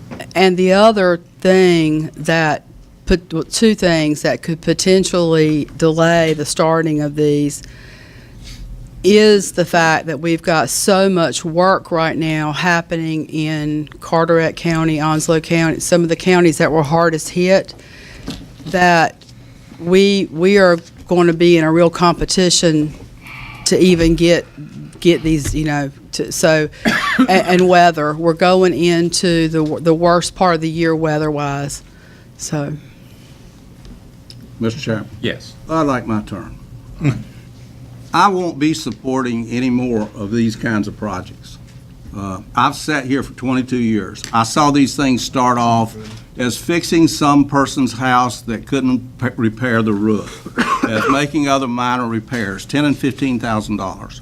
I saw it morph and go into $50,000 and $60,000 for raising houses. Now, keep in mind that with these houses, these people have the opportunity to buy flood insurance, which will pay for part of this. Why not? No, sir, that is not correct. Every property that I have mitigated since I've been here in 2011, the homeowner has to have flood insurance. To make it work. Okay. Correct. You had to have flood insurance at the time of the loss and the accumulated losses that make it eligible. The whole purpose of mitigation is to stop the flow of payouts on flood insurance. That's why they raise them. Because if you have severe repetitive loss, which is an accumulation of loss, that's when the property becomes eligible to be elevated, because that cuts off the flow of money that they're paying in flood claims. So we've never elevated anything that didn't have flood insurance? No, sir. Well, let me go on into this a little bit further then. I still don't intend to support these projects because I don't want my money wasted like this. One of these houses is $114,000 that the county has taken on the responsibility to rehab and raise. Another house is $99,700. Another house is $79,000, and another house is $89,000. The problem that I have with this is I'm familiar with at least 3 of these properties. One I can't find, but I won't find it in the next week or two. One of these houses is not worth rehabbing. It's down on 6th Street, right in the midst of the flood zone. We've been doing buyouts. They've been doing buyouts on these types of things when they spent money on it. It is a rental unit. Another house is probably a vacation home. I don't know whether anybody's living there full-time or not. I'll have to go there and see that. Another house, the people that live in the house look like they have the money to fix their mess. So what we're doing is we are using the taxpayers' money to improve people's property. They're getting a free ride out of this. You know, I don't want my money wasted and used this way. I will not be supporting any more of these projects that come up at all. We don't need to be doing this. And the really good news is what Walter Jones told us when he was here after Hurricane Florence, and nobody heard it, but I heard it because I was listening for that kind of stuff. He said, we're trying to find a way so we don't keep doing multiple payouts. And what that tells me is they're going to fix this stuff so that all of this comes to an end, and it's going to save taxpayers a whole lot of money. If you want to own a house that's in the flood zone and get it flooded every time the water gets up, that is your problem. That is not my problem, and that is not the taxpayer's problem, by the way. So this whole thing has become an exercise in socialism, and that's all it is socialism. We're going to take your money, and we're going to do this guy over here a really good deal. We don't need to be doing that. Ms. Wood, Anybody else? One other question. Yes.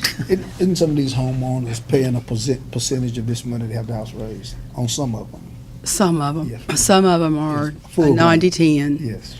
But one thing I will say, Commissioner Richardson, is that the savings is that once a house is elevated, then there are no more flood claims against that property. That's right. So and some of these houses, most of these houses that have been elevated in Beaufort County are on, well, I'll take that back. All of the houses that have been elevated are on the severe repetitive loss list, which means total claims paid out on the house exceed 75% of the value of the house. So by elevating them, we are not paying out those flood claims repeatedly. So yes, it is an expense to elevate it. But in the long run, and that's why they do it. They do it because it's cheaper to elevate it than to keep paying out the claim. So that's the purpose. Well, let me respond to that by saying this.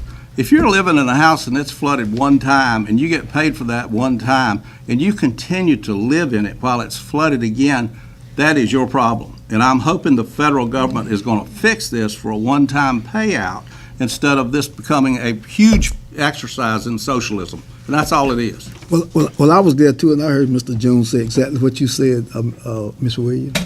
He said that we're gonna fix these houses the first time. We're looking at ways to fix these houses the first time, and No, it that's won't not happen what he again. said. That's not what he Well, that's said, what you Ed. just said.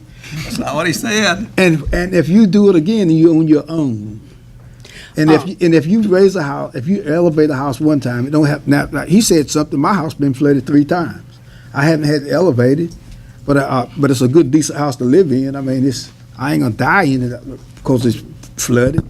But if you can raise it one time and get it out of flood zones level, you don't have to worry about spending flood insurance on it again. And that's the purpose of the program. Well, and you keep it in the tax base. But I do want to, one thing, Commissioner Richardson, was you asked us when we were here several months back to contact our elected officials about the delay in the maps, and you were 100% right. And I went back and I did write Congressman Jones, and it, for what it was worth. But I just wanted to let you know I did do that, and you were 100% right. We all need to do that. Thank you. Do we have our motion? Or? So I'm ready. Huh? We don't have a motion, have we? I thought we did. Yeah, me and Jerry. Katie, do we have a We'll motion? do it again. We won't. I don't think you had a motion. Let's do it again. Go ahead. So moved. Second. All right, we got a motion and a second. All those in favor of approving these grants, raise your right hand. Those opposed?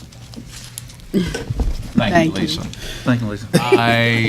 The next item, we're not going to be able to do it in 5 minutes, so we're going to go ahead and take a break. Hostile environment. And we'll be back in 15 minutes. 17.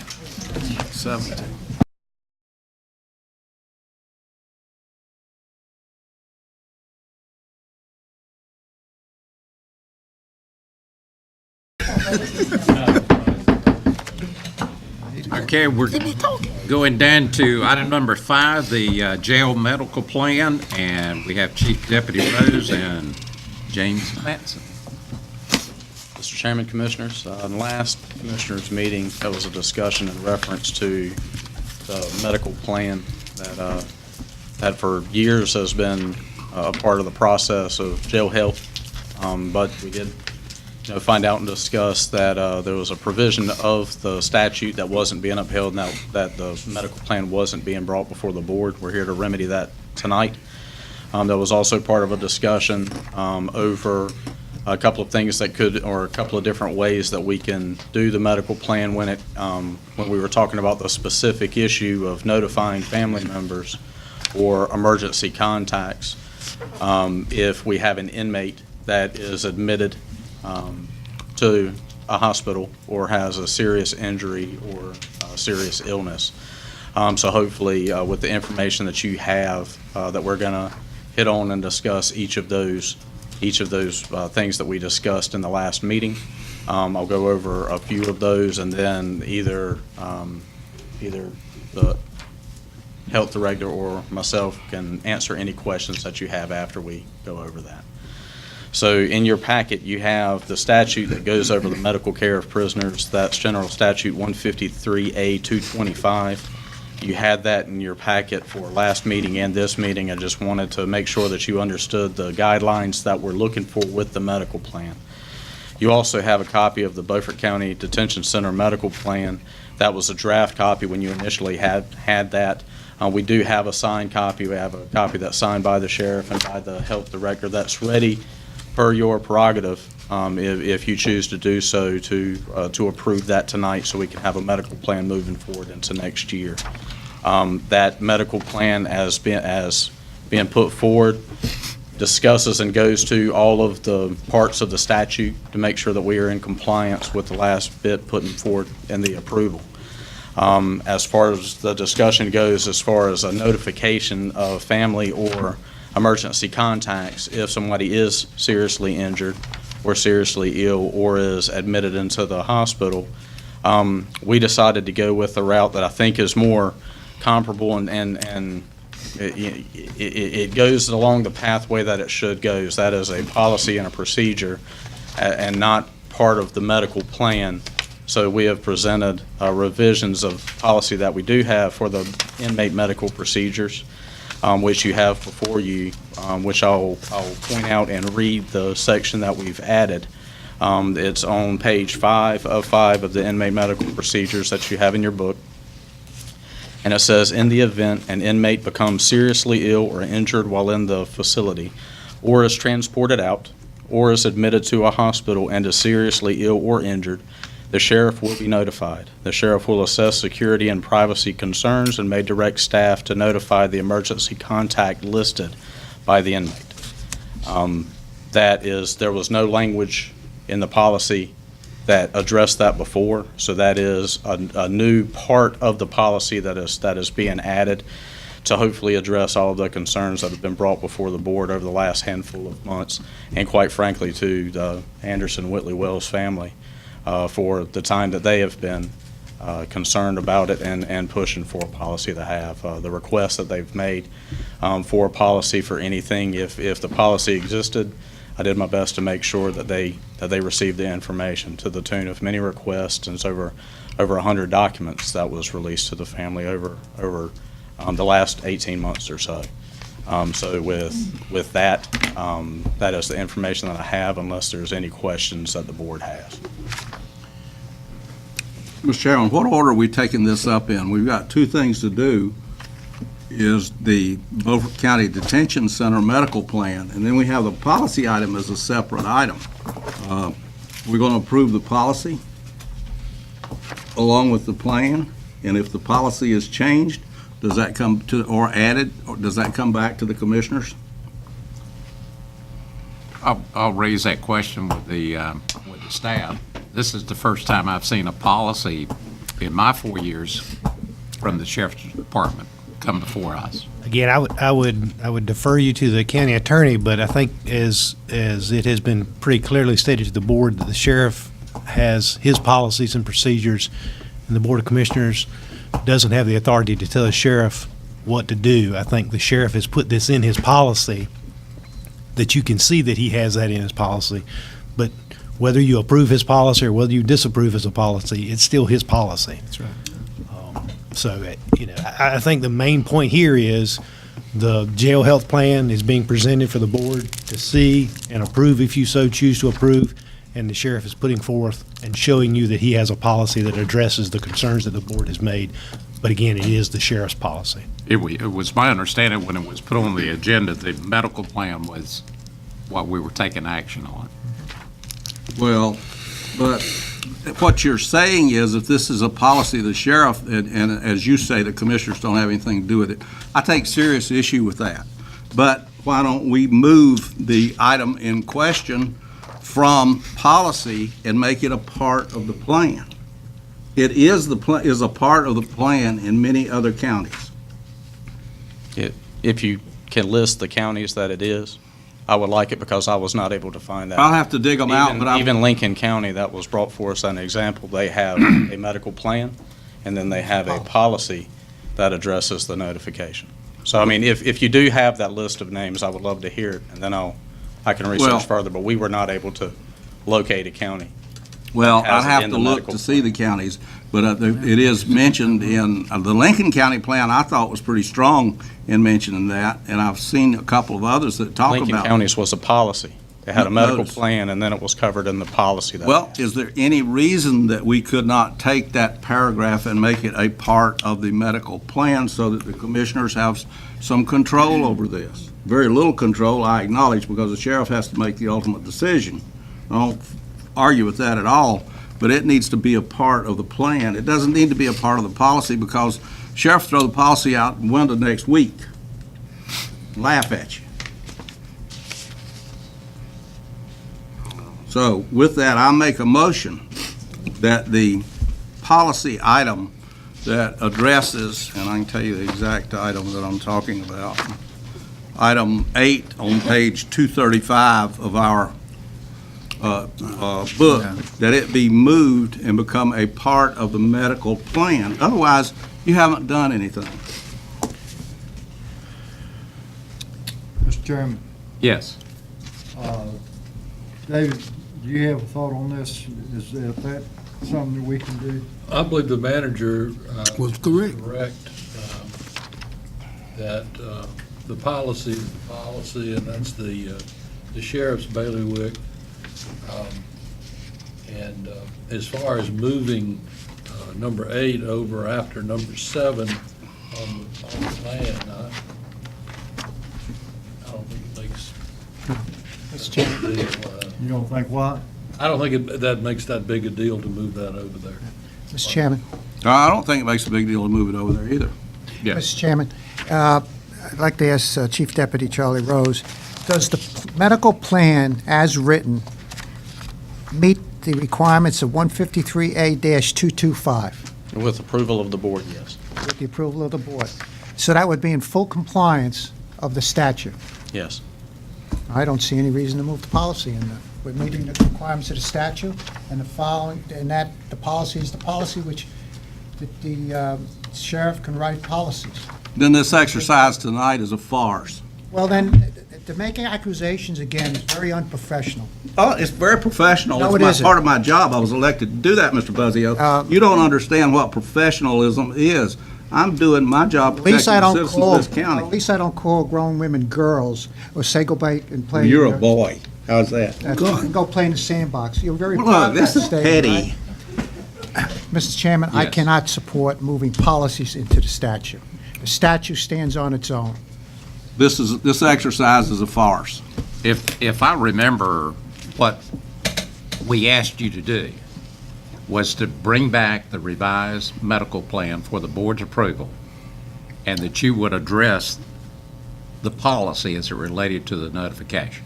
I believe that I've complied with each request that the board has made. All right, under the state statute, we are supposed to approve the medical plan. We've got a motion on the floor. Well, yeah, my motion is the one you're referring to, Yeah, right? your motion on the floor. Is there a second to his motion to move the policy reference being item number 8? Is that right? Yes. To the medical plan? Is there I'll a- second. You'll second that? Okay, we got a second.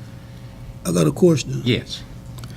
To our attorney, this section that we're moving, the policy and the medical plan, this is the policy that we have discussed and discussed and discussed and called and called and called about.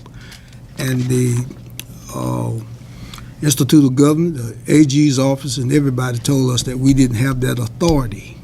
We could pass all the policies we want, but it was up to the sheriff whether he enforced them or not. Is that correct? That's essentially correct. Thank you. Well, let me ask you a question. If we approve the statute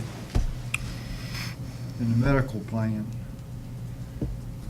and we put the policy in the plan and approve it as one, the sheriff can change that policy at any time. Is that correct? Correct. Well, if the policy stays where it is now, he can change it at any time. If you make it a part of the medical plan that's approved by the commissioners, he can't change it without coming to us. That doesn't reduce his authority. He still has to decide, just as the language in this says, whether you're entitled to a visitation or not and what the security concerns are. It doesn't diminish his authority at all. But it puts the commissioners where the commissioners need to be on this particular issue. Oh, well, if I may on that, is that it's, the medical plan is very specific in what it says that it requires. Is that there are plenty other jails that are run by entities that are not sheriff's offices, but the entities that are run by sheriff's office, they stick to the medical plan. That's after the guidance that they get from the North Carolina Sheriff's Association, the North Carolina Jail Administrators Association, and from guidance that they're given through the Department of Health and Human Services, which is the state entity that inspects the health care in the jail and all of the procedures that go along with that. So that is what their recommendation is.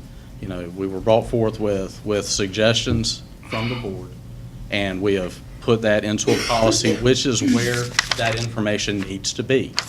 You know, the putting in the medical plan was an end around that was actually given by the School of Government, saying, well, if you can't compel this way, then maybe you can try this way. So just to get through everything that I'm saying is that where we come down to it right now is that you are being provided by the sheriff, by me, and by the jail administrator, everything that the board says they want, but it's not exactly what you wanted.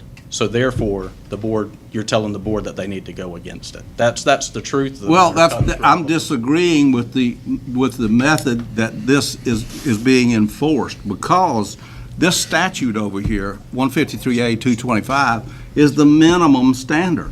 There's no prohibition against putting other things in the medical plan if the powers that be deem it desirable and necessary. So this has been such a big issue that, as you said yourself, the sheriff can change the policy any day he wants to. So if you put it over there, next week he can take that out and laugh at you and say, well, I got around those guys, I showed them. If it is in the medical plan, then the commissioners have some control over what is going on. This issue comes up again, at least we can ask questions. Plus, it protects the public because it has a whole lot more strength than into a policy which everybody's admitting here can be changed overnight and on a whim. So I'm just trying to get the best thing that I can get for the citizens of Beaufort County, and I think that's what we need to do. Commissioner Evans. Mr. Chairman, I'd like to see the medical plan stay as written, 1 through 7. I think that's for the better for the people of Beaufort County, taken care of, a lot easier to handle, straightforward, meets the statute. That's my recommendation. Got a motion on the floor. Got a motion and a second on the floor to combine the language, page 235, with the medical plan. Yes. Is there any more discussion before we take a vote? Does anybody have a question about what the vote is, what the motion is concerning? No, we're not voting on the medical plan. We're voting on the motion. And the motion has to do with item 8 because I've got some questions about the medical plan. Okay. Those in favor of combining and moving that over to the medical plan, raise your hand. Those opposed? Okay. I make a motion to approve the medical plan as written, 1 through 7. I'll second that. All right, got a motion to second. Now we're open for discussion. Okay, a couple of things here. You're referring to the statute and trying to stick with this. The statute on item number 1, the last sentence in there says, additionally, within 3 calendar days of arrival to the facility, each inmate will receive a full health assessment by a member of the medical board. Why a full health assessment? Why not a health assessment as is specified in General Statute 153A 225, which is much less than a full health assessment? I'm not sure what the word is in the, shall be. It's in paragraph 1 is. Oh, paragraph 1, the last sentence. No, the general statute, you was comparing it to that, I was just trying to find out. Well, that... You mean the 14 days versus, he said full versus... It says 14 days, but it doesn't say a full health assessment. It says that all we're obligated to do is to provide emergency health, and we're obligated to do some screening for tuberculosis and venereal diseases. That's what the statute says. The statute does not refer to a full health assessment. Well, it does say that we'll provide adequate and protect the health and welfare of the prisoners, and that's what we feel is needed to make sure that they don't have any health conditions that are going to be there. So by doing a full assessment, we determine whether they have any conditions for us to worry about. A full health assessment on a prisoner could cost $3,000 or $4,000, whereas a screening for tuberculosis and venereal disease would cost $100 or less. Full assessment is a history on their medical history, and us to do their blood pressure, do chest palpitations, listen to their lung sounds.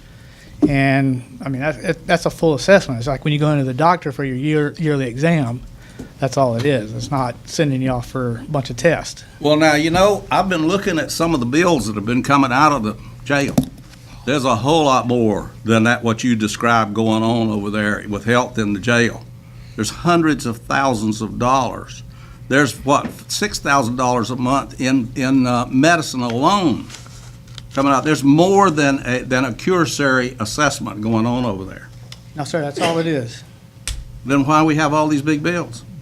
Because sick people are in jails. That's not an adequate explanation for what we're required to provide.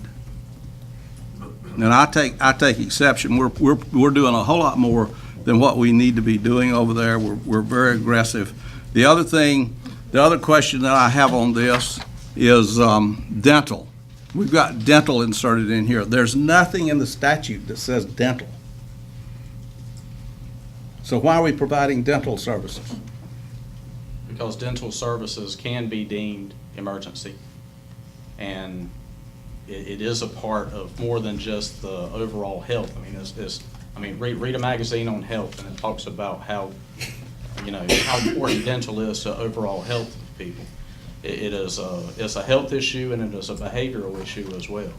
If you get somebody who is incarcerated, excuse me, and they are having chronic pain that they can't deal with, and there are already people who are subject to making poor decisions, and you put them in a confined space of a jail, then it can become more of a medical issue and more of a safety issue, and those have to be addressed. Isn't that pain more of an emergency item than it is dental care? Well, I ain't never been in jail, but if I was in there and I had a toothache, I'm gonna do anything I can. That's an emergency item that you give them something for pain. You don't provide dental services. The only dental care that we're doing is referring them out if they have pain or abscess. That's right. And there is It's no statute that says that you elective can't care. have That's a bad an extract only policy. We don't want some pain. The statutes, the laws that go against that actually go against having less for dental than providing more. But we do not provide more services than we need to care for the inmates that we're charged with caring, and to make sure that we do everything that we can to make our jail as safe as possible for the inmates and the people that work there. The amounts of money that are going through the jail for medical care go far beyond what you guys are talking about. It's $1 million in the last 12 months for 60-something prisoners, $340,000 for one prisoner alone. There's drugs in there, $100 a pill, ordered for 30 days at a time. What you're saying, the bills, the invoices that I've been through don't fit what you're saying. Let's put it that way. Chairman. Yes. I read the whole thing, and it looks like to me that what you're trying to do is make sure that when you got an inmate come in, that he's as healthy as, so you'll know he's healthy, and we don't have an issue down the road. Is that correct? Yes, sir. That certainly is not borne out in the history of the jail. Mr. Chairman. What that need answer either. Okay. Mr. Chairman. Yes. I'm assuming, what I'm reading here, that this plan is developed in conjunction with medical personnel. The plan? Yes. The plan is one of 4 documents that we have. We have an MOU, which dictates what we're going to provide and what the jail expects from us. We have the medical plan, which you have in front of you, which really is the sheriff's way of showing me that they are providing those base health needs of the inmates.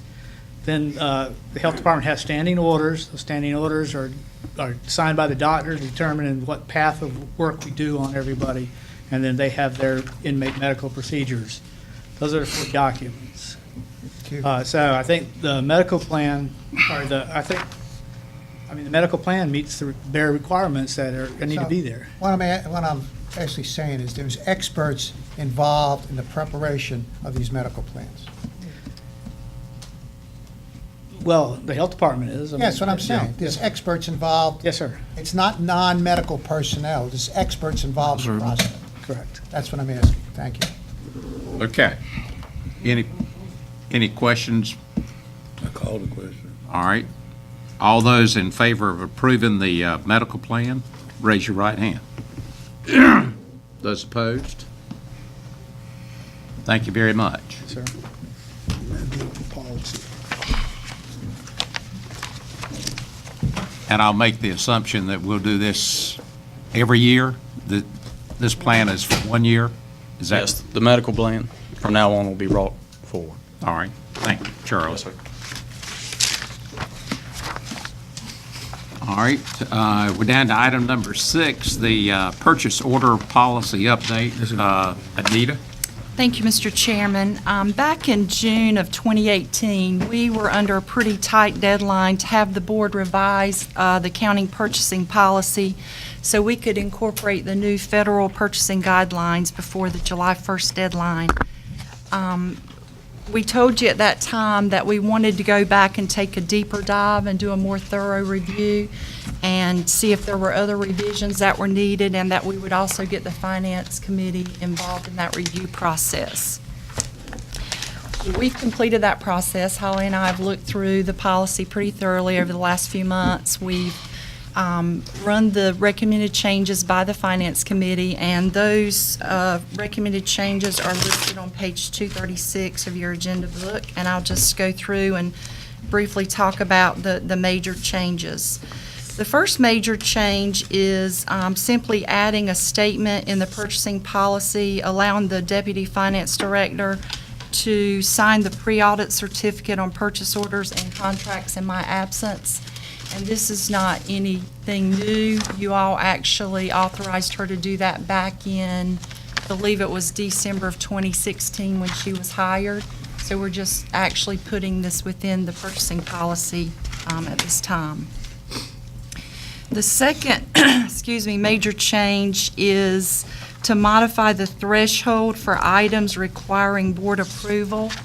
So currently, under the current policy, for service contracts that exceed $20,000 and for equipment and material contracts that exceed $40,000, they require board approval. And this seems to cause a lot of confusion for our policy users and even for Holly and myself when we're trying to enforce the policy. We think it would be much simpler and more concise if we just had $1 threshold for both. And so what we're recommending is that we change that to $30,000 for both service and equipment supply contracts. And the reason we chose $30,000 is because that mirrors the threshold for informal bidding according to state statutes.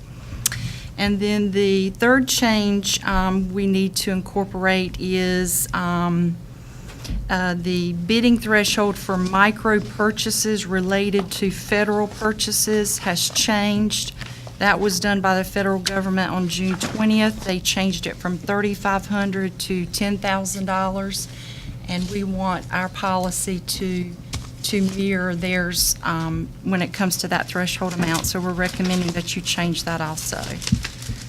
So hopefully not too much controversy with these changes, but I'm happy to answer any questions. And as I mentioned earlier, the revisions have been reviewed and approved by the Finance Committee, and we're looking for full board approval tonight. Motion to approve. Okay, we got a motion to approve the changes and a second. Well, I've got some questions. Any discussion? I have some questions. Yes. Well, for one thing, do we have a website for purchasing that we could put things that we want to buy up on the website at all? Do we communicate with the public at all on purchasing? We put bids on our But do we have a website that's dedicated to that anybody could go to and say, look, this is the Beaufort County purchasing site? It goes on our main website, the county website.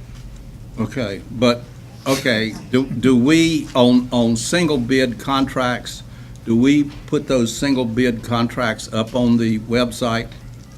This is a single bid, we're looking for somebody else that might give us a price or whatever. Do we do that? I'm not sure what you mean by single bid.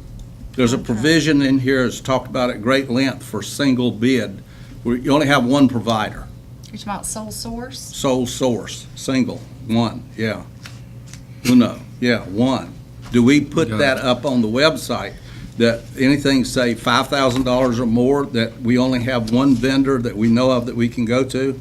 Do we put that up on the website, that we made a single purchase from a single provider in this amount of money for certain class of items, so that we could have other people come to us and maybe get those prices lowered? You guys are looking awfully puzzled. I'm not getting anywhere with this. No, I think you're asking about a sole source purchase, and in the policy, there's guidelines and restrictions on how you can do a sole source purchase. There's documentation you have to do, so if it were a sole source, that's the only company we could go to, we would use that policy. If there wasn't, we would put it out there and request it from anybody. No, that's not what I'm saying. You've got a sole source, and you've maybe purchased something, or you're getting ready to purchase something again. Do you put, we have a sole source for these items, so we're putting it on the website to see if there's anybody else out there that wants to give us a price on it to get the price down? We bid stuff out like that, yes, sir. I mean, we don't just say, we've just got one person we're gonna get it from. I mean, we don't do that. It goes out for bid. No, but you've done your bids. You're down to where you're filling out the papers for a sole, single source provider. Do you advertise that on the website? And so that, maybe we're not perfect, maybe there's somebody else out there that would be willing to provide us with this. Do we have a website that's dedicated to purchasing in Beaufort County? Now, I'm gonna say this, and about half of these people are gonna jump up and down and tell me I'm unprofessional and get mad about it. Beaufort County is notorious for bad purchasing practice. I mean, I And don't that was before you guys got here. That didn't start when you got here. Well, we don't think we continued it either. Okay. I'm just trying to help you. I'm just trying to help you be even more successful, but I'm getting the drag back on this. And I'm real uncomfortable when I get drag backs on things that have to do with, why can't we open this up to get some more pricing on this? Well, if we bid it out, then, and then we're under contract with the winning bidder, it wouldn't be appropriate to be putting it on our website so anybody can come in, 'cause we'll be under contract with that winning bidder. I mean, and it depends upon the thresholds, Commissioner Richardson. I don't think I'm getting anywhere. I think we're on whole different wavelengths with this. What about, how many open accounts do we have? Open accounts being you can go down to Lowe's and pick up something, you can go to Walmart and pick up something, you can do this or do that. How many open accounts do we have? We've closed all the open accounts. Lowe's is the only one that I know that we can still do that, because I had to do that during the hurricane. Okay. Do department heads screen that account monthly before it's paid? Who audits that account for payment? Finance. How do you know what they bought? How do you know what it was needed for? I receive a statement in my department, and then they turn in receipts for charges. We match that up with the statement. If we're missing anything, we go on a hunt and we figure out who it is. Yeah, but you're just closing the books with that. Does the department head have to approve that account? When you go over it, when you're through with it and you've got it organized, does it go to the department head for their approval? They have to approve the purchase, yes, when they No, turn, not the before they turn purchase. the receipt. I'm talking about auditing the account monthly before the check is written for that account. Do they approve you give them the group amount for that month and they give you a sign off on it? Yeah, we authorized all of this stuff.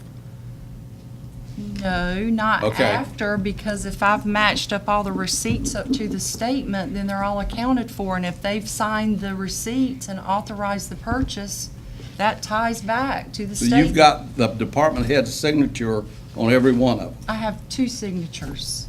But It you've got requires the, dual signatures. you've got the department head's signature. Why does he want to keep hammering on Most of the time. I'm not going to say there's never been an instance when a department head was out of the office and we had 2 other signers within a department. Right, and this is the reason why it needs to go back to the department head, so when he's not there and somebody else is signing and all this stuff's going on, he needs to know about it. There's still 2 signatures required. That's the bookkeeping, that's the You know, we're talking about management here. We're not talking about how to keep books. No, we're talking about audit and fraud. That's Yeah, why we have two that's exactly signatures, why to we're- make sure that no one person can do that. So, But I your mean, but your signature system that you have is not a comprehensive system with the department head knowing what's going on. You're telling me as long as I got two signatures, I can go out on the street and get somebody to sign something. You know, you don't, the system doesn't close. It does close. Mr. Chairman, That's enough. Will you refer to the page that you're got concerned of? No, I made a list of my comments from the whole. But you're not referring to any page in the policy. Yeah, I'm referring to items that are in this policy that Wait, they've said I've this not is heard you. procedure. I've not heard you use any number or any page. You know, we're all on a different level. I can see that. I mean, I would love to follow you. I'm on a management I would level. love to follow you. And all of you guys are on a bookkeeping level, matching up pieces of You're on paper. a Yeah. micromanagement. All right. Any other comments? We got a motion and a second. All those in favor of the Wait, policy Mr. change? Chairman, you're cutting me off. You're cutting me off. Well, you refer to a specific number in the policy. No, So I can follow you. You're forcing something You're on me. rambling. You're rambling. That's your opinion. Yes, you And are that is rambling. 5 cents. So I have one I more want thing to you to say. refer to the page I have number. one more thing to say because we're obviously, Page number. part of us are bookkeeping 101 and part of us are into management. That's a whole world apart. Let me ask this question. Why doesn't the county set up a website that is dedicated to purchasing? We have a website, and we post our purchasing on that website, and then we also post it on the state of North Carolina's website and their interactive purchasing system, and we post it on the minority and women-owned businesses purchasing site as well. Well, you finally answered the question. Jesus Christ. All right. All right. All those in favor of the changes in the policy, raise your right hand. I had some question, but I'm not gonna vote for it, so we can move. All those opposed to the changes in the policy. Let the minutes reflect. All right. We're down to item number 7, the appointment to Region Q, the Workforce Development Board. That's you, Katie. We had anticipated having a person that might be interested in this position. We have not been able to contact her as of yet. So there is a position available on the Region Q Workforce Development Board. You see on there the summary of information, the guidelines to fill the position that is required. So if you guys know any business owners or anybody specifically what they're looking for, healthcare, or, workforce development, that kind of thing, please encourage them to apply and send their names. And for the public, that is the owner or chief executive officer, chief operating officer, or other individual with optimum policy making and hiring authority. So That eliminates me. eliminates Commissioner Booth. All right. We've already had a break, so we're down to item number 8, the acceptance of grant funding and approve the technical services contract. Brian. Thank you, Mr. Chair, members of the board. Just to let you know, I am pinch hitting for Christina on this. She's on vacation this week, so these next 2 items are I am pinch hitting for her on those.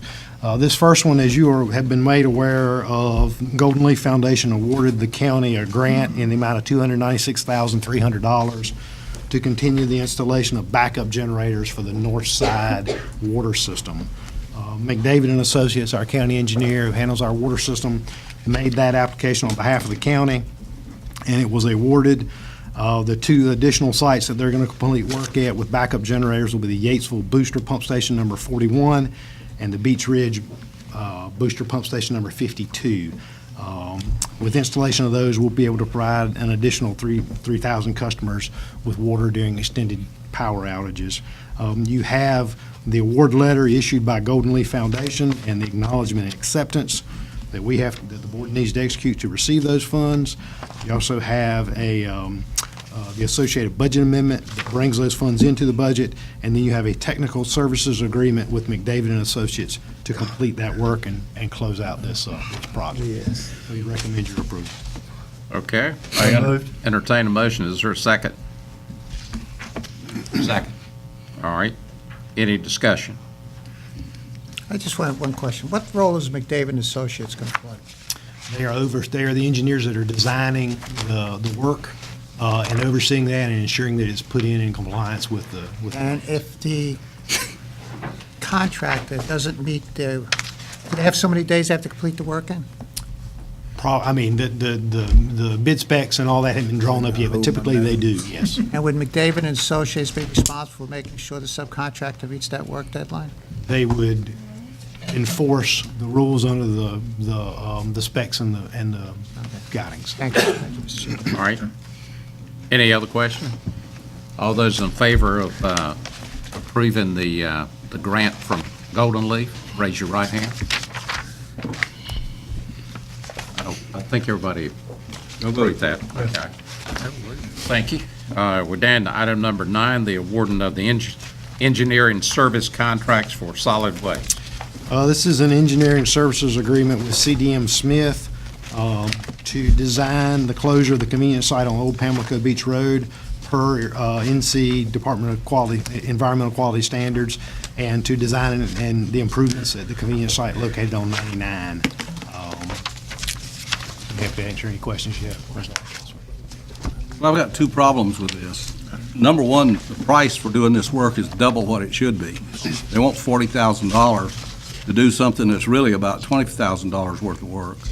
And another question is, who pays for the groundwater assessment at the old site that we're abandoning? My assumption would be that we would pay for any of the testing that occurs. All right. Makes sense. Okay, the other thing, I'm still sticking to what I said. The $39,500, this is really a $20,000 contract. The other problem that I have with this is nowhere in here does it specify what we're going to put at the Ransomville site. There's a lot of talk in here about the closed down site, which is a nothing burger, and nothing in here says you're to design a drive-through, roll-off site. It's not talked about in here at all. That is what they're designing. But it's not in the contract. I mean, the contract is vacant when it talks about that.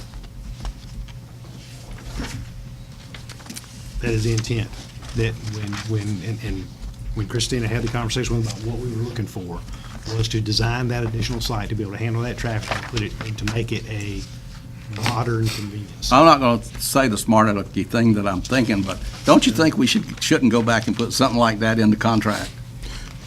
You can certainly do that. I mean, if there's language in there that you don't believe is appropriate, we'll be glad to go back. Well, it's not as inappropriate, it's just left out. It needs to be added, what our concept is of what they're designing at the new roll-off site. Otherwise, you know, we've had staff go around and make a lot of decisions I might disagree with. You don't want to be in that position on this thing. Oh, yeah.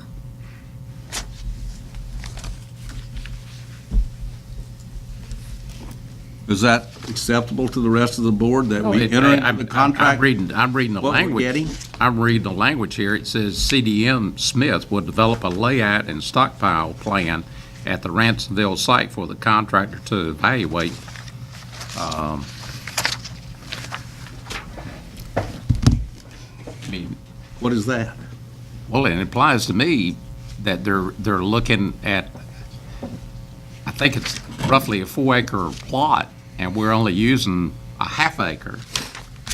That it's the redesign of that piece of property. To do what? Launch missiles? No.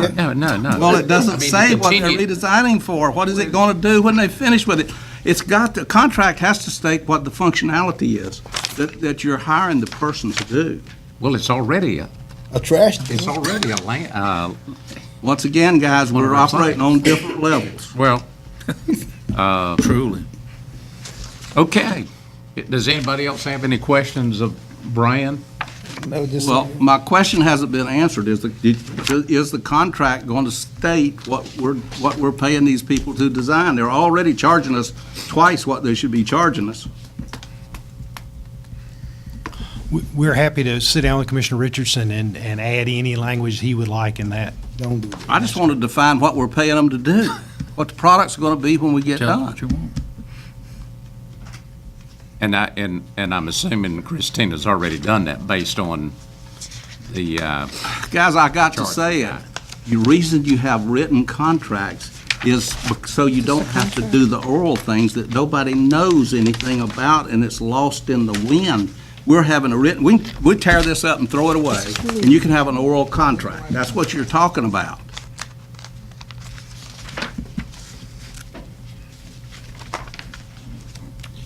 Brian, is there going to be a contract written, or is this the, It's the way they've written their scope of work. excuse me? Their scope of work. This is scope of work, yeah. Okay, anybody else have any Well, I questions? still don't have an answer. Are we going to put that in there or not? Is the board supporting the definition of what we're hiring these people to do, or are we going to leave this blank and let them do whatever they think we need? Oh, and by the way, I want to review these plans for this roll-off in the preliminary stage. You can fight me on it all you want to, but this is going to become a big issue. This is an important issue for the people of Beaufort County remodeling that roll-off site. And I'm not going down there and have something that won't work, because we've had too many plans submitted that didn't work to Beaufort County, and we've had to rework them. So I'm going to review these plans of the first set that comes across in the preliminary stage. I think we have, don't our staff, is they're capable of doing that? We are happy to invite Commissioner Richardson to any time we have a conversation about anything. You get ready for one big fight over this roll-off, because it's not going to be screwed up. Just how long and how hard do you want to fight? I think the people in Beaufort County are supporting me on this issue.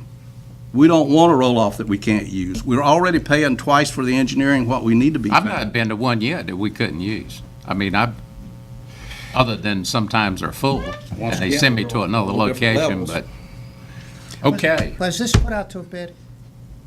Sir, Was this put out to a bid? it's engineering services. Didn't have to be. This is the engineering firm that we've used in the Okay. past for our Used them in solid the waste past? work. Yeah. What is our deadline for vacating that End of the property? year. Huh? End of the year. End of the year, so we need to be moving on. I've already had some phone calls, so we don't need to do anything that stalls it until June of next year. Well, would you call me for the reviews? If Please I'm do. available, I want to sit in on them. I will make sure that Christina is You know what aware I that you'd will. like to see Yeah, this. Commissioner Booth and I will be glad to sit down if he's not available. All right, If we back, we got a motion? Wait, We got a motion? What happens if we have our engineer and this engineer over here arguing over it? I win. That's how it works. No, it didn't. call the question. Call the question. All right. I thought we had a motion. All right, I'll make the motion. I'll second it. All right, we got a motion and a second. I think that's the first one I've made tonight, Kate. Good. Okay, all those in favor of moving forward with Smith on the closure of Pamplico Beach and the redesign of Ransomville, raise your right hand. And those opposed. Hallelujah. How does that work when you're opposed and you sit down at the table and try to engineer it? You don't have, this is not about butt kissing, Frankie. This is not about butt kissing. This is about doing a good job for Beaufort County. You don't understand that, do you? You're a surveyor. We, I'm an and engineer, I'll have you to know. down to item number 10, the radio system change order and the budget amendment. Brian? Thank you, Mr. Chairman. You have attached in your a pamphlet or in your agenda item, a system redesign change order from Motorola. That's due to the inability to locate on the state of North Carolina Viper Tower in Ponzer. As you'll recall, when we initially did the project, the assumption was that we were going to be able to get on the Viper Towers. We were able to get on the Chalkwinity Viper Tower without any issue. When they did the loading analysis on the Ponzer Tower, it was determined that the tower was at its maximum loading capacity. The cost to structurally stiffen that tower was in excess of $250,000. So there was a move to a tower that's adjacent to that one. So that we would not have to do that. And this is part of the additional costs that are related to putting our equipment there. So that includes taking a generator that we took out of that was sitting over here, 7.5K generator, moving that down there, acquiring the cabinet, the radio's equipment goes in, and putting all that down there, and then tying back into the Viper system. As you'll recall, there was funding in this originally to do structural stiffening if we needed to do that in the amount of $100,000. That $100,000 was moved by the board when we ran into the issues with the courthouse and the jail when we had to do the work down there. However, we have gone back into the budget, the overall budget, and Anita has worked really hard to find other areas where we've been able to cut some funding. So there's no new money needed for this project. It is all within the budget. So we're not asking for any new money. We're simply asking you to approve the budget amendment for us to move money to be able to complete this project. Okay, I'll move on that motion. all right, we got a motion. Is there a second? Second. Second. I got a question. Yeah. Brian, correct me if I'm wrong. Wasn't the reason that we went to this Hyde County site because we were told that we could be able to hook our microwave or whatever you call on that tower? What happened? We originally, when we had the conversation with the state, they said you can get on our towers, but you've got to structurally analyze them. You got to make sure they're okay. Yeah. We're happy for you to do that if you can get on there. We did that analysis on the Chocowinity site, and we were that close, but we were on it.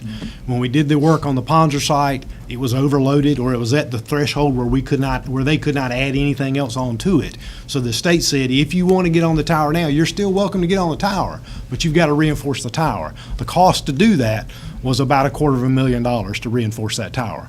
So Vic and his folks had a conversation with TowerCom, which has a tower adjacent to that one. Okay. And we're able to work out an agreement with them to be able to move over on that tower instead. So what you're saying is that there's not an additional cost, you're just moving some money?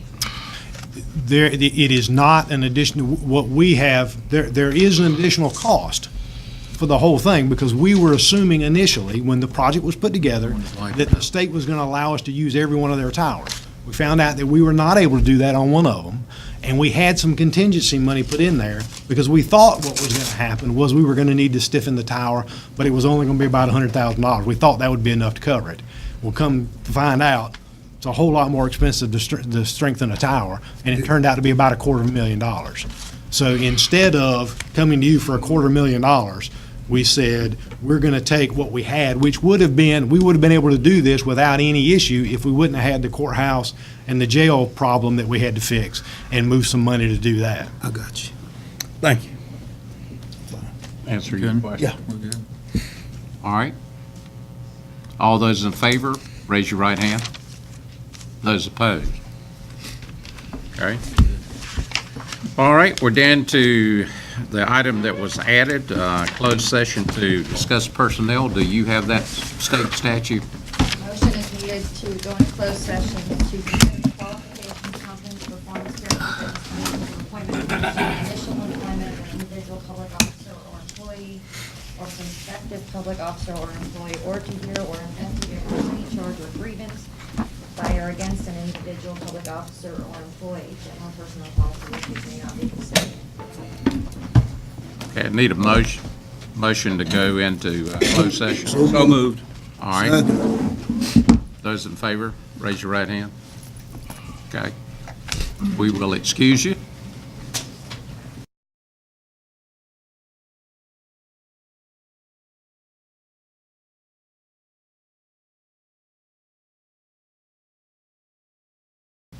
Okay, we're back in session and no action to be taken. Here, motion to adjourn. Is there a second? Second. All right, all those in favor, raise your right hand.